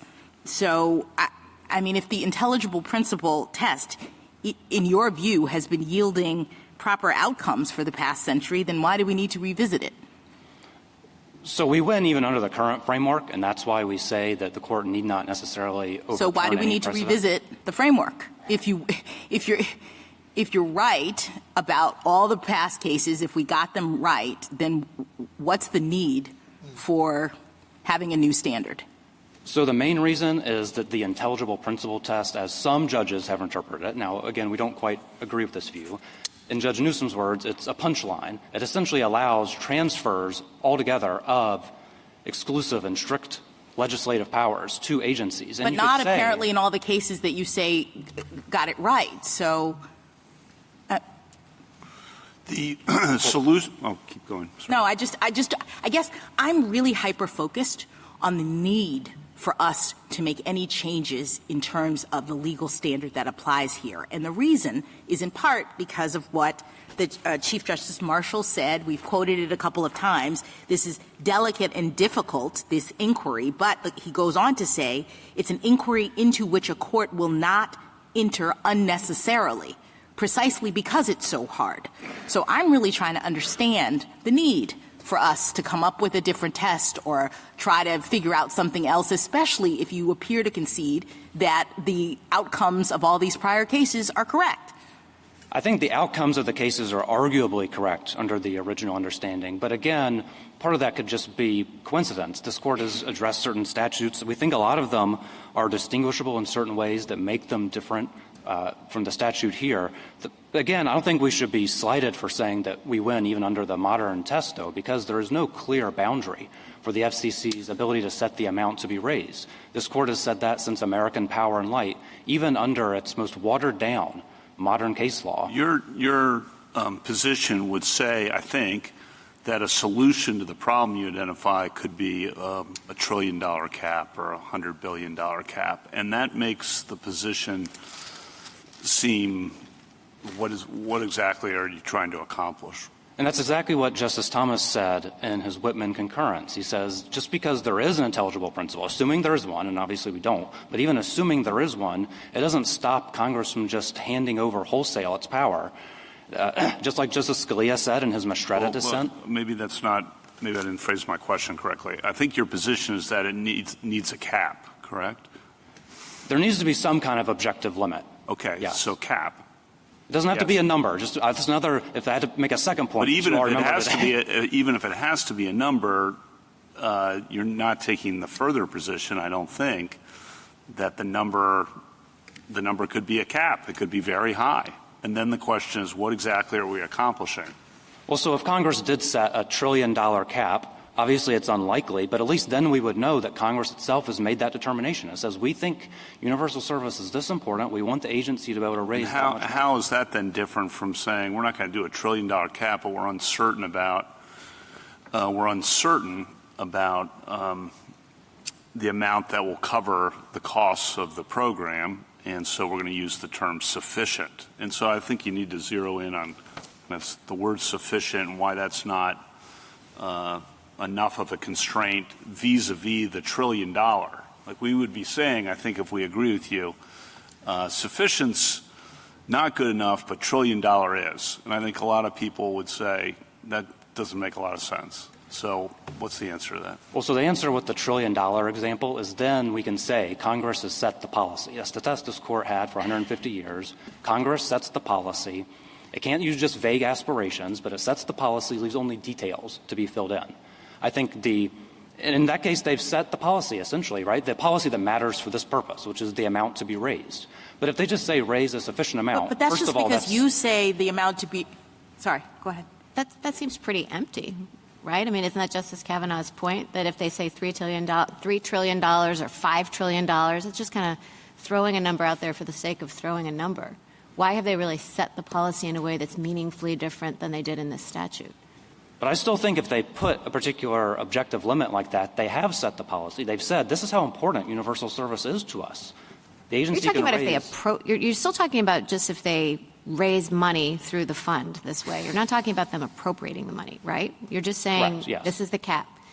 That seems a little bit hollow. Kind of seems like a meaningless exercise. Well, still, there's accountability. At least then we know. If you think that's too much, you think that Counsel, it's too little, you know it's Congress. Let me switch gears for 1 minute and just ask you to respond to the page 8 and 9 reply brief statutes. You know, both Ms. Harris and Mr. Clement have said that your position is going to jeopardize a lot of laws. So the list of statutes there, they're kind of like the dog that didn't bark. All they have are a few relatively modern provisions, almost all of which are standard fee provisions, like how much do you pay for a postal stamp, that sort of thing, which this court addressed in National Cable, the 1974 case, and said maybe that has its own built-in limiting principle because you're limited to the value to the recipient. Okay, However, so you're saying that page 8 and 9, they're all distinguishable. Correct. Okay, so do you think that our deciding this case in your favor would jeopardize other statutes that maybe aren't on pages 8 and 9, the briefs? I mean, do you think it would be cataclysmic or do you think it would be pretty modest, like this statute only? So the proof is in the pudding here. The decision below has been binding in the Fifth Circuit for 8 months now. They have repeatedly rejected non-delegation challenges, including to some relatively broad language. We cite these in our brief. The Mayfield case, for example, involved a statute that referred to DOL regulations being detrimental to health, efficiency, general well-being. And the court there unanimously said, no, that gives enough meat on the bones. This is not like what we saw with the Universal Service Fund. Okay. The government's never cited another one like this. All right, then last question. What about the consequences? You know, Mr. Clement said that the consequences of holding this statute unconstitutional would be devastating for universal service. What about that? Well, just as a disclaimer, it's not relevant to the constitutional question, of course. I to address it understand. anyway. I understand that, but I think it's a fair question to consider the consequences of your position. So the more important that my friends on the other side make out this program to be, all it does is make my case stronger that it should have been Congress itself to set meaningful limits in it. In terms of how this would play out, again, we offer options in our brief They've never my friends on their side don't respond to them. I think maybe they accept them. The court could limit relief to the named respondents. This does challenge just one quarter, remember. I realize there are others in the queue. On your answer to Justice Barrett on the Fifth Circuit and the proof is in the pudding, I guess I question that because they relied on the combination theory. True, but the first so part, the proof's not in the pudding. True, but the first part of their opinion goes right up to the line on the statutory delegation aspect as well. Well, they rely on the combination theory. You're barely defending that theory, right? We're not running away from it at all. We think it's correct. We think it flows directly from Free Enterprise Fund. Judge Newsom himself in his concurrence made the same argument, right, that with each delegation we run into or we move away from the locus of democratic accountability. And well, so that's a Free Enterprise Fund was quite a different. I mean, they both had two, but I don't think that's where the similarity ends, because it was a question of direct control by the president, and if he can't control both of them, then he's got no control at all. So I think it was quite a different case. Sure, but even then, the concern, as you said, was the president's control. Here, the concern is democratic accountability. And the private non-delegation and what I'll call the statutory. Well, but it's a much more – I'll let it go in a second. But it's a much more precise, straight line, direct, as opposed to a broad concept like democratic accountability. I understand. And if the court doesn't want to go down the route of the combination theory, then I think the petitioners agree that the court could just address QP 1 and 2 and resolve the statutory and private. On your main position, not the combination theory, does it depend on drawing a distinction between tax and fee? I think it may, particularly when you answer the way you have on the examples on pages 8 and 9. And if so, can you tell us what the definition of tax and fee is? And then the follow-up question will be, the other side, the government says that'll be a complete morass and just basically a jurisprudential disaster to try to figure out the difference between tax and fee. I'm characterizing what they say. So I'll say this. We're not saying taxing is in a category of one for non-delegation purposes. As we said, the test is the same for every strictly and exclusively legislative power. So whether you think it's a tax or a fee doesn't change the initial framework. We're not asking for some one-off special test for taxing. But it's true that applying that test is easier in the context of a tax for two reasons. First, we all know that taxing is strictly and exclusively legislative. That's been established for centuries. And second, we know what that required policy is. What is the sine qua non of a tax? Federalist 83 told us it needs to be an amount, and we also have 250 years of tradition following that rule for those who look to kind of post-founding evidence. 250-year unbroken history following that. But that's not to say that if the court for some reason thinks that it's not a tax that we must lose. This court said just last year in the CFPB case, raising public money is a legislative task. Professor McConnell's referred to it as raising domestic revenue. These are terms that I think would include fees. And so the reason why I think if you go down that road, we are still different than the statutes that the government cites on pages 8 to 9 of its reply, is that those either on their face or under the limiting construction that this court required in national cable in 1974, those would be construed as fees. They have a limiting principle of you can only charge the value of the benefit to the recipient.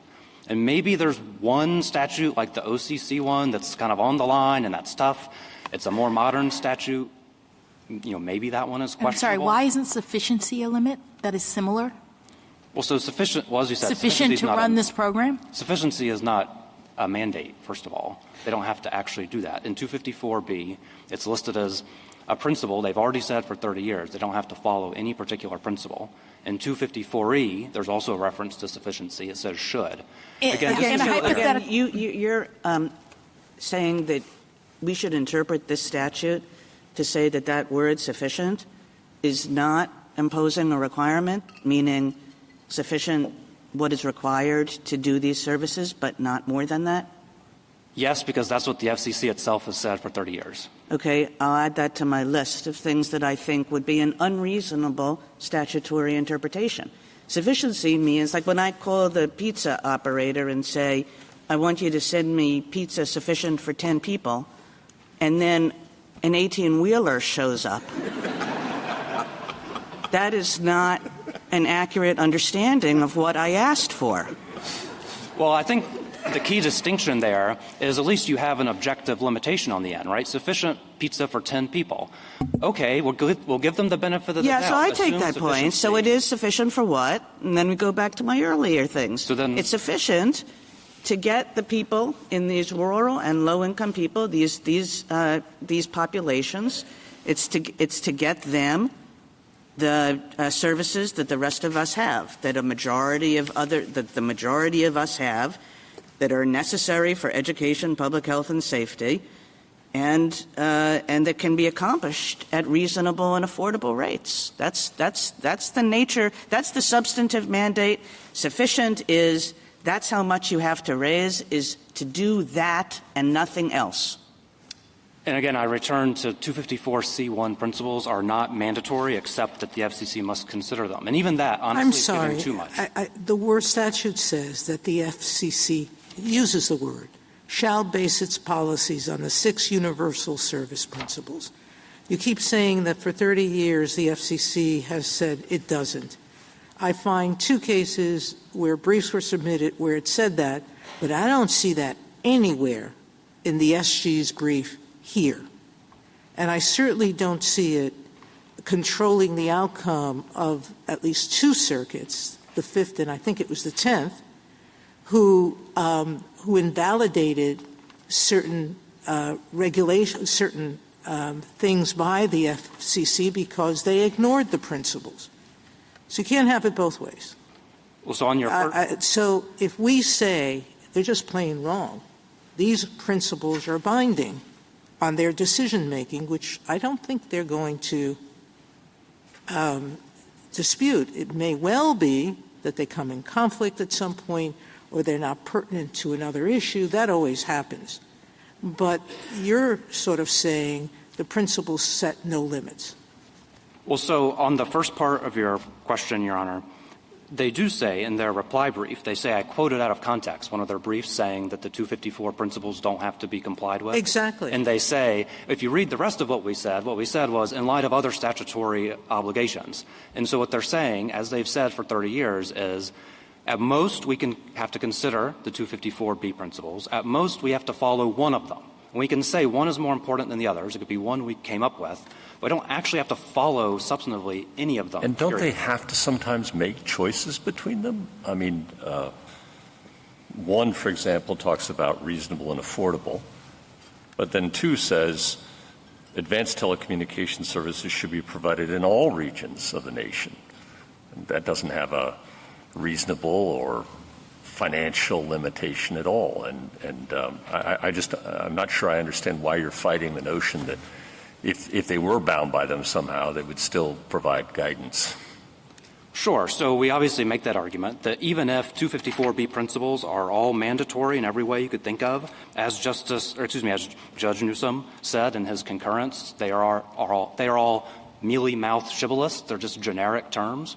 And so even if the court says the position the FCC has provided for 30 years is wrong, no, you must try to meet every single one of these, we think we still win. And I think to get back to Justice Kagan's question, it's because we still have the object. It's sufficient for what? Sufficient for universal service. And the FCC gets to redefine universal service based on an evolving standard. Yeah, there is something that says to the FCC, yes, you get to keep thinking about this. And, Justice Jackson suggested that that's exactly when you want delegations. It's you get to keep thinking about this because we recognize that the technology is going to change, and these very clear principles are going to be in 2025 different from what they were in 2010, which is different from what they were in 2000.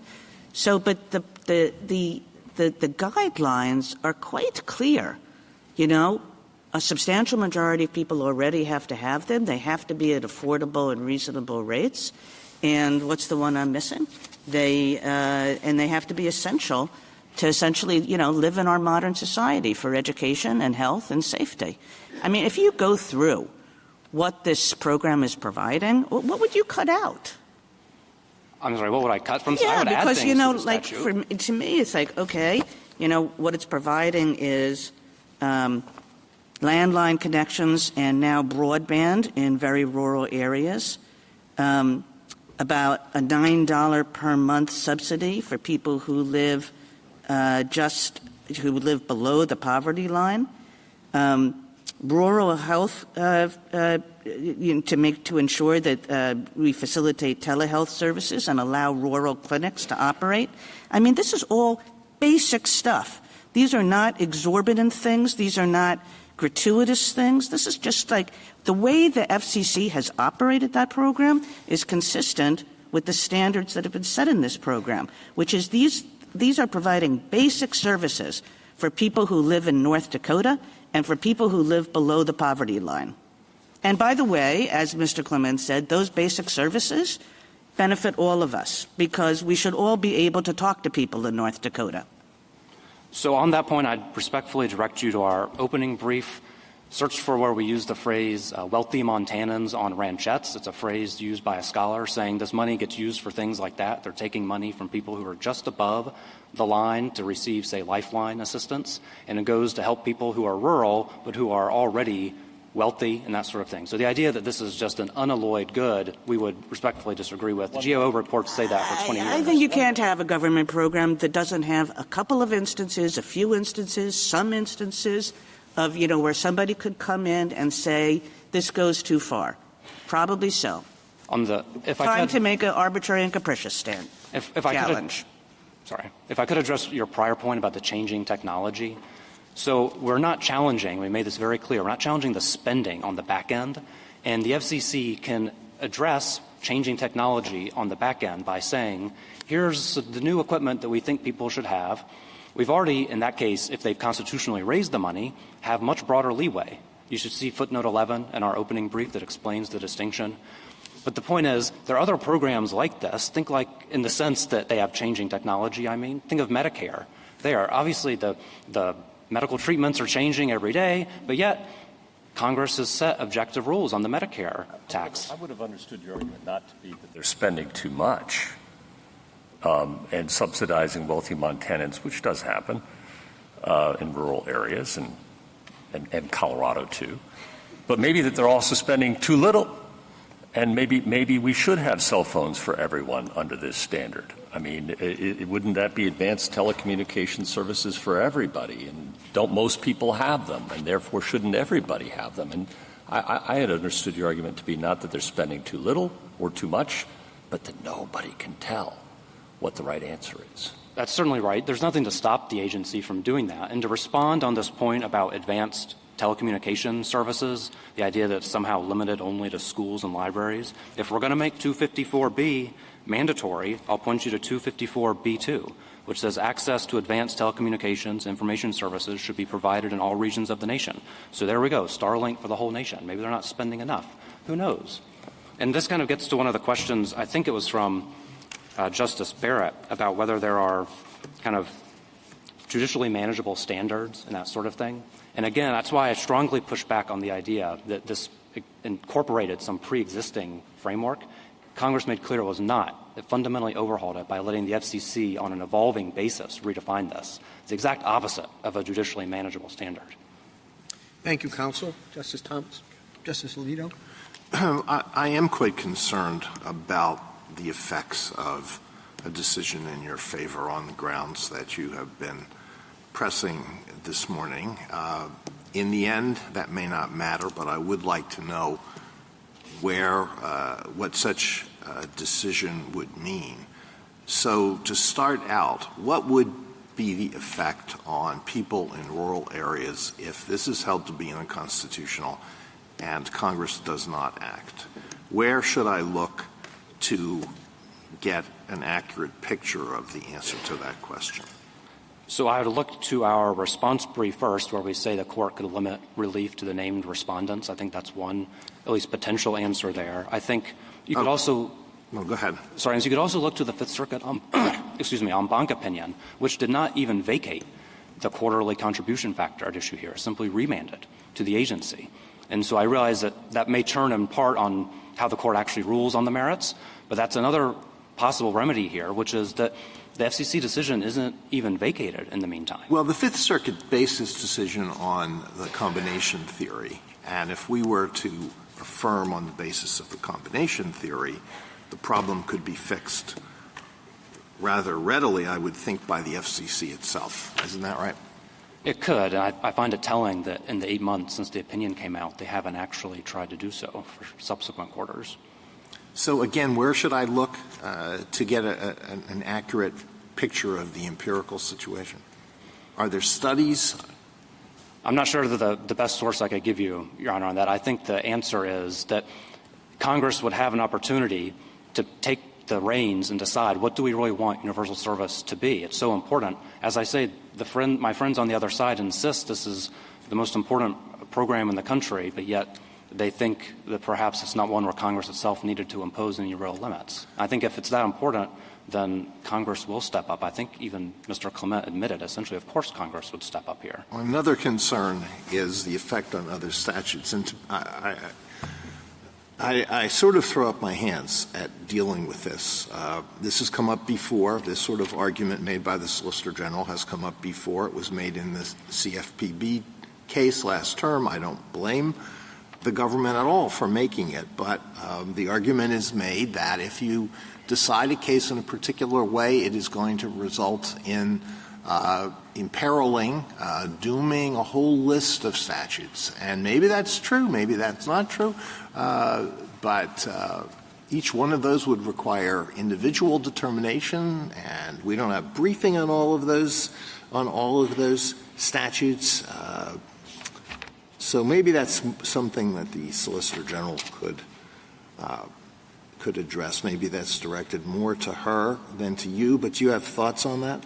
Well, sure. So I think it's telling, again, that the best examples they could have after almost 4 years of litigation are the ones at pages 8 to 9 of their reply, which are distinguishable for all the reasons Justice Gorsuch has given. I think they're distinguishable on the grounds that those are fees and this is a tax. Is that right? That's an easy distinction, yes. And even if you were to say this isn't a tax, again, as we say, we still win because there's no clear boundary. There's no clear principle. There's no clear rule for the statute. I think also the Court, in its opinion, if it were to rule in our favor, would explain, so why is this statute different than, say, ones like in NBC? And I think the Court would go through the fact that this did not bring the common law soil with it, did the opposite. There are no other provisions around it that give it meaning, like this Court has sometimes done to fill in vague terms. If anything, every time you look at a different provision, it's just broader than the one before it. And so I think that would naturally limit the follow-on cases. Okay, and then finally maybe potential ways of limiting the practical impact of the decision in this case if the decision is in your favor along the lines that you're advancing this morning. One is Northern Pipeline, some skepticism about whether that's a precedent that should be followed has been expressed. Another is limiting the relief to just the parties here. If we were to do that, how long would it be, do you think, before enough parties would bring suit and bring this whole thing down? Well, it's taken 25 years for someone to kind of get the gumption to challenge it in the first place, so I have some doubts, actually, that others would mount such challenges. But even if so, I think it would be past the time. It takes it takes gumption to take the lead, but it maybe doesn't take very much gumption to try to get the benefit of something that somebody else has done the work to enable you to get. True enough. I think however much time that would take, especially given that this is a quarterly process, it doesn't play out on a daily basis in that sense, I think by that time we would have had congressional action either saying we are going to say that this program is important as the petitioners say and we're going to put some limits on it, or they'll say this thing is out of control, it's in a death spiral, we need to come up with something else altogether. It would be more than enough time to do that. But it's not easy to get legislation. It's never easy to get legislation enacted by Congress. True. Congress is more difficult right now than it has been at times in the past. Isn't that right? That's true. And I should also add, Congress could simply appropriate money here. They could say, here's $8 billion. You don't need to charge the fee in the meantime. It's a bit like with the Affordable Care Act tax where they zeroed it out, that sort of thing, where they went through some of their kind of Senate trickery and they figured out how to do this with a lesser number of votes or something, and just say, here's an amount of money, $8 billion, $9 billion, $20 billion, $5 billion, whatever. Congress is the one that gets to choose, right? And they should choose. They have to choose. And they could do that. and you don't even have to change the statute. You think that would be a better solution, to have the taxpayers pay for this rather than the providers? Well, remember, this fee is already paid by the taxpayers. Let me not ask whether it's a better approach, but one that Congress is more likely to be enthusiastic about. Well, as of now, it's already paid by the taxpayers because Americans are really the ones who pay for it. But also on the idea, I'll be brief, but just on the idea that because it's a popular program or something, that should somehow matter. I think it's not overt, but anyway, go ahead. Right. I think it's right. It shouldn't matter. And the main reason for that, for this purpose, is of course members of Congress love handing off taxing to someone else and say, don't blame me, blame the FCC, blame USAC. Thank you. Justice Sotomayor? Most taxpayers complain that when they're taxed, they don't know what the government's spending the money on. And certainly most of the time, they don't like what the government's spending money on. But in terms of accountability, your monthly phone bill tells you that you're paying for universal service charge because it has a line that says, your bill, this is the amount of the federal universal service charge. What you're saying to Justice Alito is, in a time in which the federal budget is being slashed dramatically, that Congress will now appropriate. We should ask Congress to appropriate something that taxpayers know they're already paying and have agreed to. Right, but that's what the Constitution requires. And the thing is, if now, people don't like it, they can vote out Now, may I ask you another question? Congress. You told Justice Alito that every other law that might be affected could be distinguished. What can't be distinguished is that all of these are levying fees or assessments or charges based on agency determinations. The Office of the Comptroller, quote, determines what is necessary or appropriate to carry out its responsibilities. The FDIC, none of these are with limits. Any fee which a corporation may be by regulation prescribed after giving due consideration to the need to establish and maintain the reserve ratio of the Deposit Insurance Fund. The Federal Housing Finance Agency can levy upon regulated entities an assessment sufficient to pay its reasonable costs and expenses. I can go on, where agencies are being told levy fees, duties, tariffs. Tariffs are not even tied to a particular activity. Tariffs just say, pay this tariff on this good, and agencies have been permitted to assess, the President has been permitted to assess tariffs to raise revenues for no reason, or whatever reason he deems appropriate. That, I think, is much less guidance than this law. So I am not sure how you could answer that we can distinguish each one of them. Each one of them does not have a numerical cap. And yet we've said that they're sufficiently precise as to what the activities are being spent on as to not be a non-delegation violation. So a few responses. On the statutes on pages 8 to 9, none of those are being used to fund a multi-billion-dollar social welfare program, which was the entire purpose of this statutory regime. I don't think my friends on the other side dispute that point. You don't think that these programs are funding the banking system, funding the banking system, the housing system? They're all being used to fund programs that assist various groups in one form or another. So, yes, they are funding industries. Well, so the way that this Court described them in Skinner when it talked about national cable was to say that those sorts of statutes refer to the administrative costs internal to the agency. I think but the administrative costs are all related to the programs, and this is related directly to specified programs. Right, but so it's doing exactly the same thing. That wouldn't be the administrative cost, Your Honor. That would be the actual program itself. funding the whole separate welfare or social welfare program. But that's exactly what these other agencies are doing. Well, they're running programs and services that are being funded in their determination of what's going to meet their obligations. I think respectfully, Your Honor, that's just not how they actually work. That's not really what the text says. Some of them may seem a little broader. I think under this Court's national cable decision, they would need to be limited. This Court already said in that case 50 years ago, there's a major distinction from delegation purposes from letting an agency set a true fee and letting an agency raise money in the public interest. I think that's a very important point here under current doctrine, is that phrases like in the public interest just won't work here. Justice Kagan? So one of the things that strikes me, Mr. Cotter, about this case is that when we typically interpret regulatory statutes, like sometimes we just interpret them straight up, but to the extent we don't, what we usually do is that we interpret the statute to limit agency authority. In other words, like we narrowly construe the statute, as in Benzian, or the major questions doctrine is all about doing this. These look like very broad delegations. We can't really believe that's what Congress meant, so we're going to sort of impose some limits.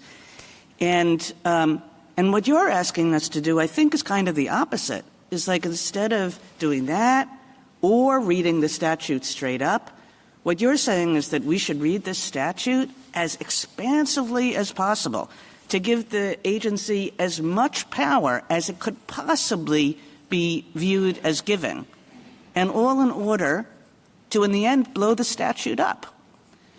And I think that that's just not a right way to think about the interpretation of regulatory statutes.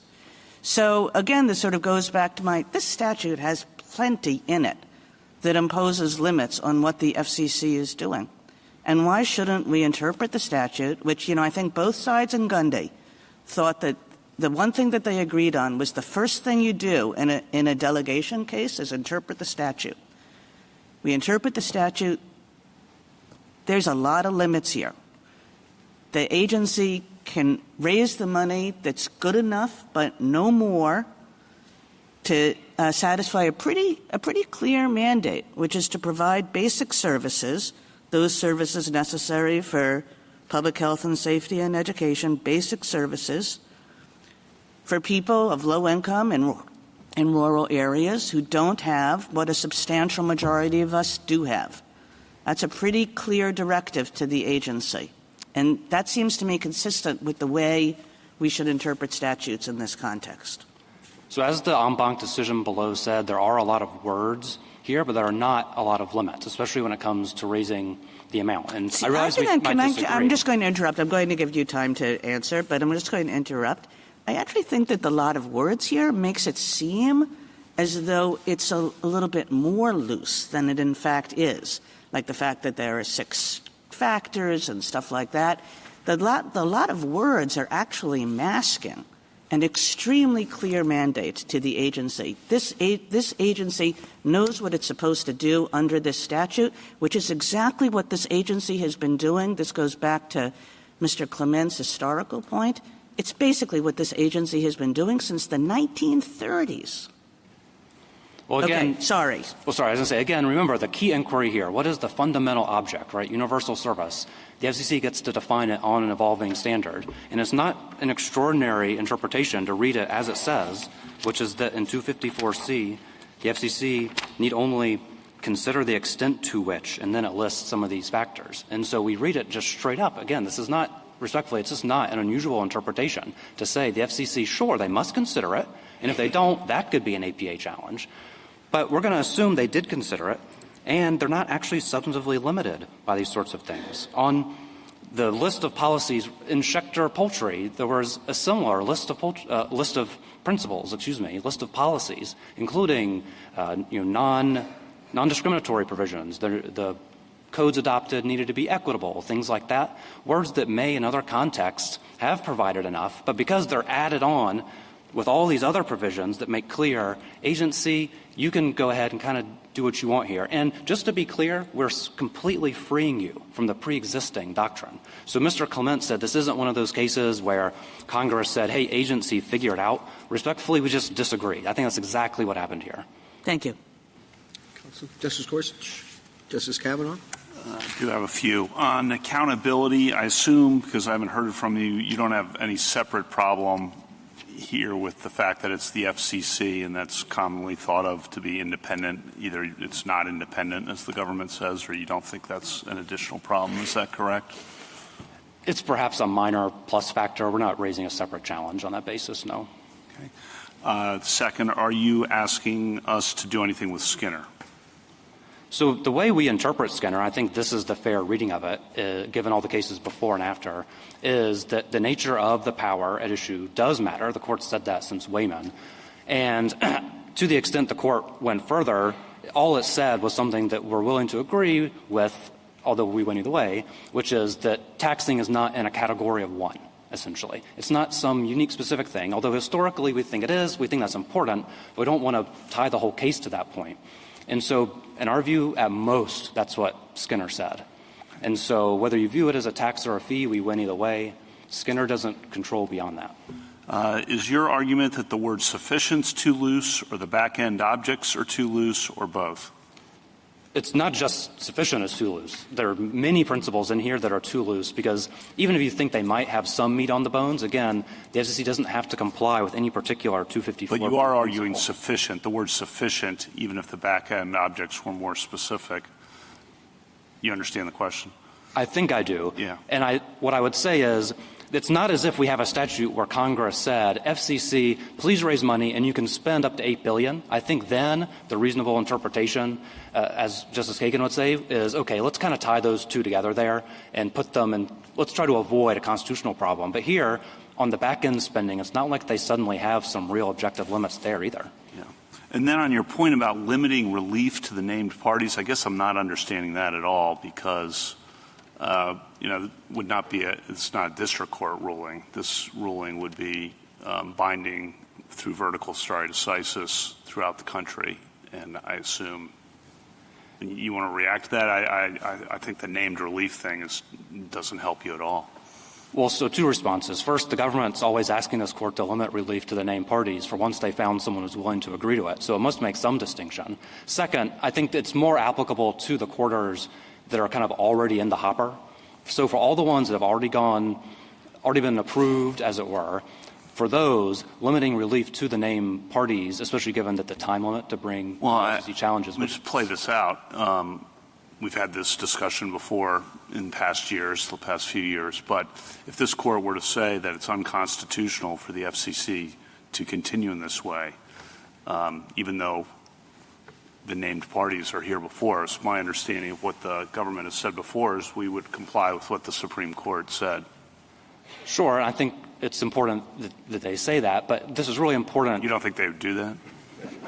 I don't think they necessarily have a legal obligation to do so. What's your case for that? Well, the case is that the judgment applies to the parties only, specifically if the court has already said so. But what's your response to vertical stare decisis and how that's traditionally been understood in the country? So that's why I say I think the limiting it to the named parties is really most relevant for all the challenges that are already in the hopper. To say we're not going to unscramble all these statutes in the past except for maybe these few named parties. Going forward, as people might bring new challenges, and as I said in response to Justice Alito, I'm not convinced they will. But even if they did, then, okay, well, that plays out well into the future. By then, we think if the court has actually reached this point, Congress would have done something to fix forward. Sorry to prolong it. The premise of what you're saying right there is that the FCC is just going to say we don't care what the Supreme Court said about the program, and I'm not sure that premise is accurate. I think that if I'm not being clear, I'm saying for the quarters that have already been challenged, the past ones, I think they would say, look, the Supreme Court has ruled in your favor, respondents, and we will address that as necessary, as to you. Going forward, though, I do think that limiting it to the named parties is less effective. That's why we list other options, though. I'm not saying that that's like a cure-all, just to be clear. I think it is an important limitation, especially for the suits already filed. Thank you very much. Justice Barrett? I want to clear something up about the 254B universal service principles. We've been kind of going round and round and round about whether these are mandatory factors or not. So I just want to be sure that I understand your position. So it begins under B by saying the joint board and the commission shall base policies for the preservation and advancement of universal service on the following principles. And then each one of those principles has a should. Is that your problem, that they say should? And would you feel differently if the principles were worded that quality services be available at just, reasonable, and affordable rates? That's one of the problems, is that it says should. But I think more fundamentally, the problem is, as the FCC itself has said for 30 years now almost, that any okay, one but of put these aside, but this is a legal question. This is a statutory interpretation question. So the FCC can say that all at once, but we still have to interpret the statute, right? So we're not bound by what the FCC says about its own authority. So return to the question. True, although I think the fact that they've interpreted it the same way for 30 years is a good indication. I said, but don't fight the premise. All right. And so even then, let's say that they all are mandatory. We still run into the problem that I think Justice Gorsuch was getting at, which is that these terms, especially when you have them fighting against each other with no rules for how to balance them or pick and choose between them, it's just like Schechter poultry. It's a lot of policy, some of which may actually have some meaning in some sense, but they're all fighting against each other, and the FCC gets to kind of pick and choose which ones are more important. Okay, and then second question. We've talked a little bit about the difficulty of having judicially manageable standards in this area. And when you and I talked before, we were talking about a cap, and you said a cap would solve the problem. So is that a manageable principle that you would be happy? You said, well, then at least Congress would have decided the policy for itself and put a limit on it. So, if it said $3 trillion, $3 billion, whatever, I understood you to tell me before that would solve the problem. Absolutely. And so that would be the intelligible principle. If we're under the intelligible principle, yes, that's more than sufficient. And I think it's noteworthy that. And we wouldn't have to worry about anything else in the statute, not this 254B list or anything like that. Just the money would do it. Correct, although we win even if you don't think that's the requirement. Justice Jackson? So you've said several times that you're not asking for a special rule for taxes versus fees, but you began today by saying that this case is about taxation without representation. And you say there has to be a cap because the amount of public revenue that is to be raised via a mechanism is a legislative prerogative and can't be delegated. So it seems to me that you are relying to some extent on the characterization of this as a tax. So to be clear, we're making alternative arguments. We think it is a tax. We think that But does that should matter? Does it matter? But even if you disagree. No, I understand. I just want to understand whether your delegation argument in substantial part is hinging on your point that the legislature has the power to tax and it can't be handed off, and unless the legislature has a cap that it says this is the amount that you can raise, it is doing something unconstitutional because of that structure. It matters in the sense that we know taxing is a strictly and exclusively legislative power. So we know that this is something Congress itself has to set the objective rule on. It's not necessarily that they have a cap in the numerical sense. In footnote 7 of our opening, no, I understand, but the thought is that to the extent that you believe this is a tax, there has to be a cap set by Congress. Is your basic point. Now, let me just ask you this: Mr. Clement says, okay, this statute is really not about raising public revenue. It is about providing universal services. So if we disagree, if this comes down to how we're characterizing this statute, and we disagree with your view that this is a public revenue raising vehicle and therefore Congress has to put a cap on it, do you lose? I mean, no. Why must there be a cap if this is not a tax? So, again, there doesn't need to be a cap in the numerical sense. No, I understand. But why, if this is not a tax? Why can't Congress develop a policy that says we would like to have the following thing happen? We would like to have everybody in rural places throughout the country, everywhere, have this kind of service. And as Mr. Clement said, we don't really care about how much it costs to do that. We are trying to get to this objective. And you would come back and say, but you have to tell us, there's to be a cap on the amount of money that you have to raise for this. And Congress says, but that's not our objective. This is not about raising money. It's about providing a service, however much that costs. What's unconstitutional about that? It's still domestic revenue raising, as Professor McConnell describes it, or as this court last year in CFPB described it. It's raising public monies. And when you have that sort of exclusive legislative power, there needs to be a policy set by Congress. All right, let me just ask you one more question. I know we're running out of time here. Is it your first-line position that we should not be using the intelligible principle standard. Are you encouraging us? I know you say you win under that standard, but is your first point that we should be doing something else? Yes, the court should at the very least return to the intelligible principle that I think J.W. Hampton itself laid out, which says that Congress must set the rule that shall prevail. And as our argument is, there's no rule that shall prevail when it comes to the amount So you're of money. not doing important subjects or something like that? Is that what you mean? Is that the test that you're – I'm just trying to understand what it is that you would have us do if we don't do intelligible principle. So we would say that the proper framework is what this court applied for 150 years. If it's a strictly and exclusively legislative power, then Congress itself must set the policy. It can leave only fact-finding and details to the executive. And as I started off today saying, the amount of money to raise for an enormous social welfare program is not a minor detail to be left to someone else. And you don't see the risk that we judges would be overriding popular, and I know you don't care that it's popular, but popular in the sense that Congress has enacted it, programs. I mean, Mr. Clement says that this could be the aggrandizement of power by the courts if we don't have a really clear standard for determining when we come in and say this is unconstitutional versus not. Well, I think he apparently prefers an aggrandizement by Article 2 executive, and Congress is more than happy to let that happen when it comes to taxes, because nobody wants to take responsibility for that. So I think if we care about kind of democratic accountability, I'll return to what Judge Newsom said in his concurrence. With each delegation here, each new layer, we move further and further away from that democratic accountability. Thank you. Thank you, counsel. General Harris, rebuttal. Thank you. Just want to go over 3 problems for respondents.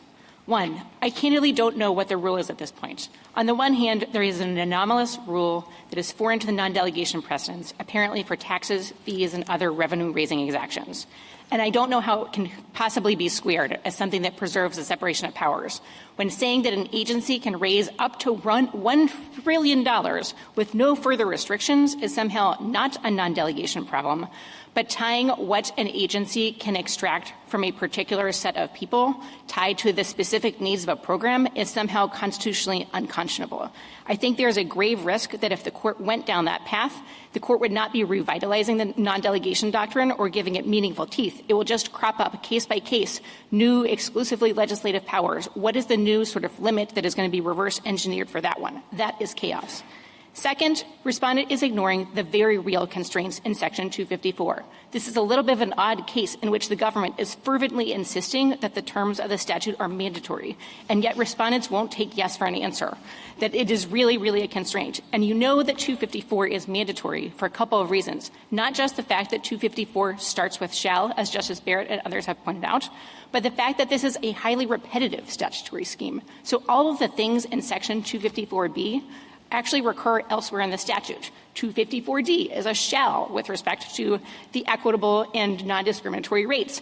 Other parts of the program, and 254H with respect to how the rural program is supposed to work or how the libraries are supposed to be funded. Those are shalls. And so there is no doubt that this is a mandatory system. The FCC has treated it as such, but the question is what the statute means. It is mandatory. Third of all, just the consequences of respondents' position are really troubling. The reply brief 8 to 9 examples are truly the tip of the iceberg. It is a little bit strange that respondents think that it is perfectly fine if there's some sort of fee system for the agency to decide how much its own costs or expenses are going to be, that is not sort of inviting the agency to raise whatever it sort of feels like, but that there is a problem when Congress is tethering the costs or fees or rates not to what the agency feels like doing to fund its own enforcement priorities and other things that it's doing, but instead to meet defined external goals that Congress has required the program to meet against a historical backdrop. That is a very, very strange position to be in. Now, on top of that, that's just the problem with a different rule for fees or taxes or just looking at statutory analogs for revenue raising. That really is the tip of the iceberg because respondents' position also seems to have other built-in features that jeopardize, sort of create a minefield for the U.S. Code.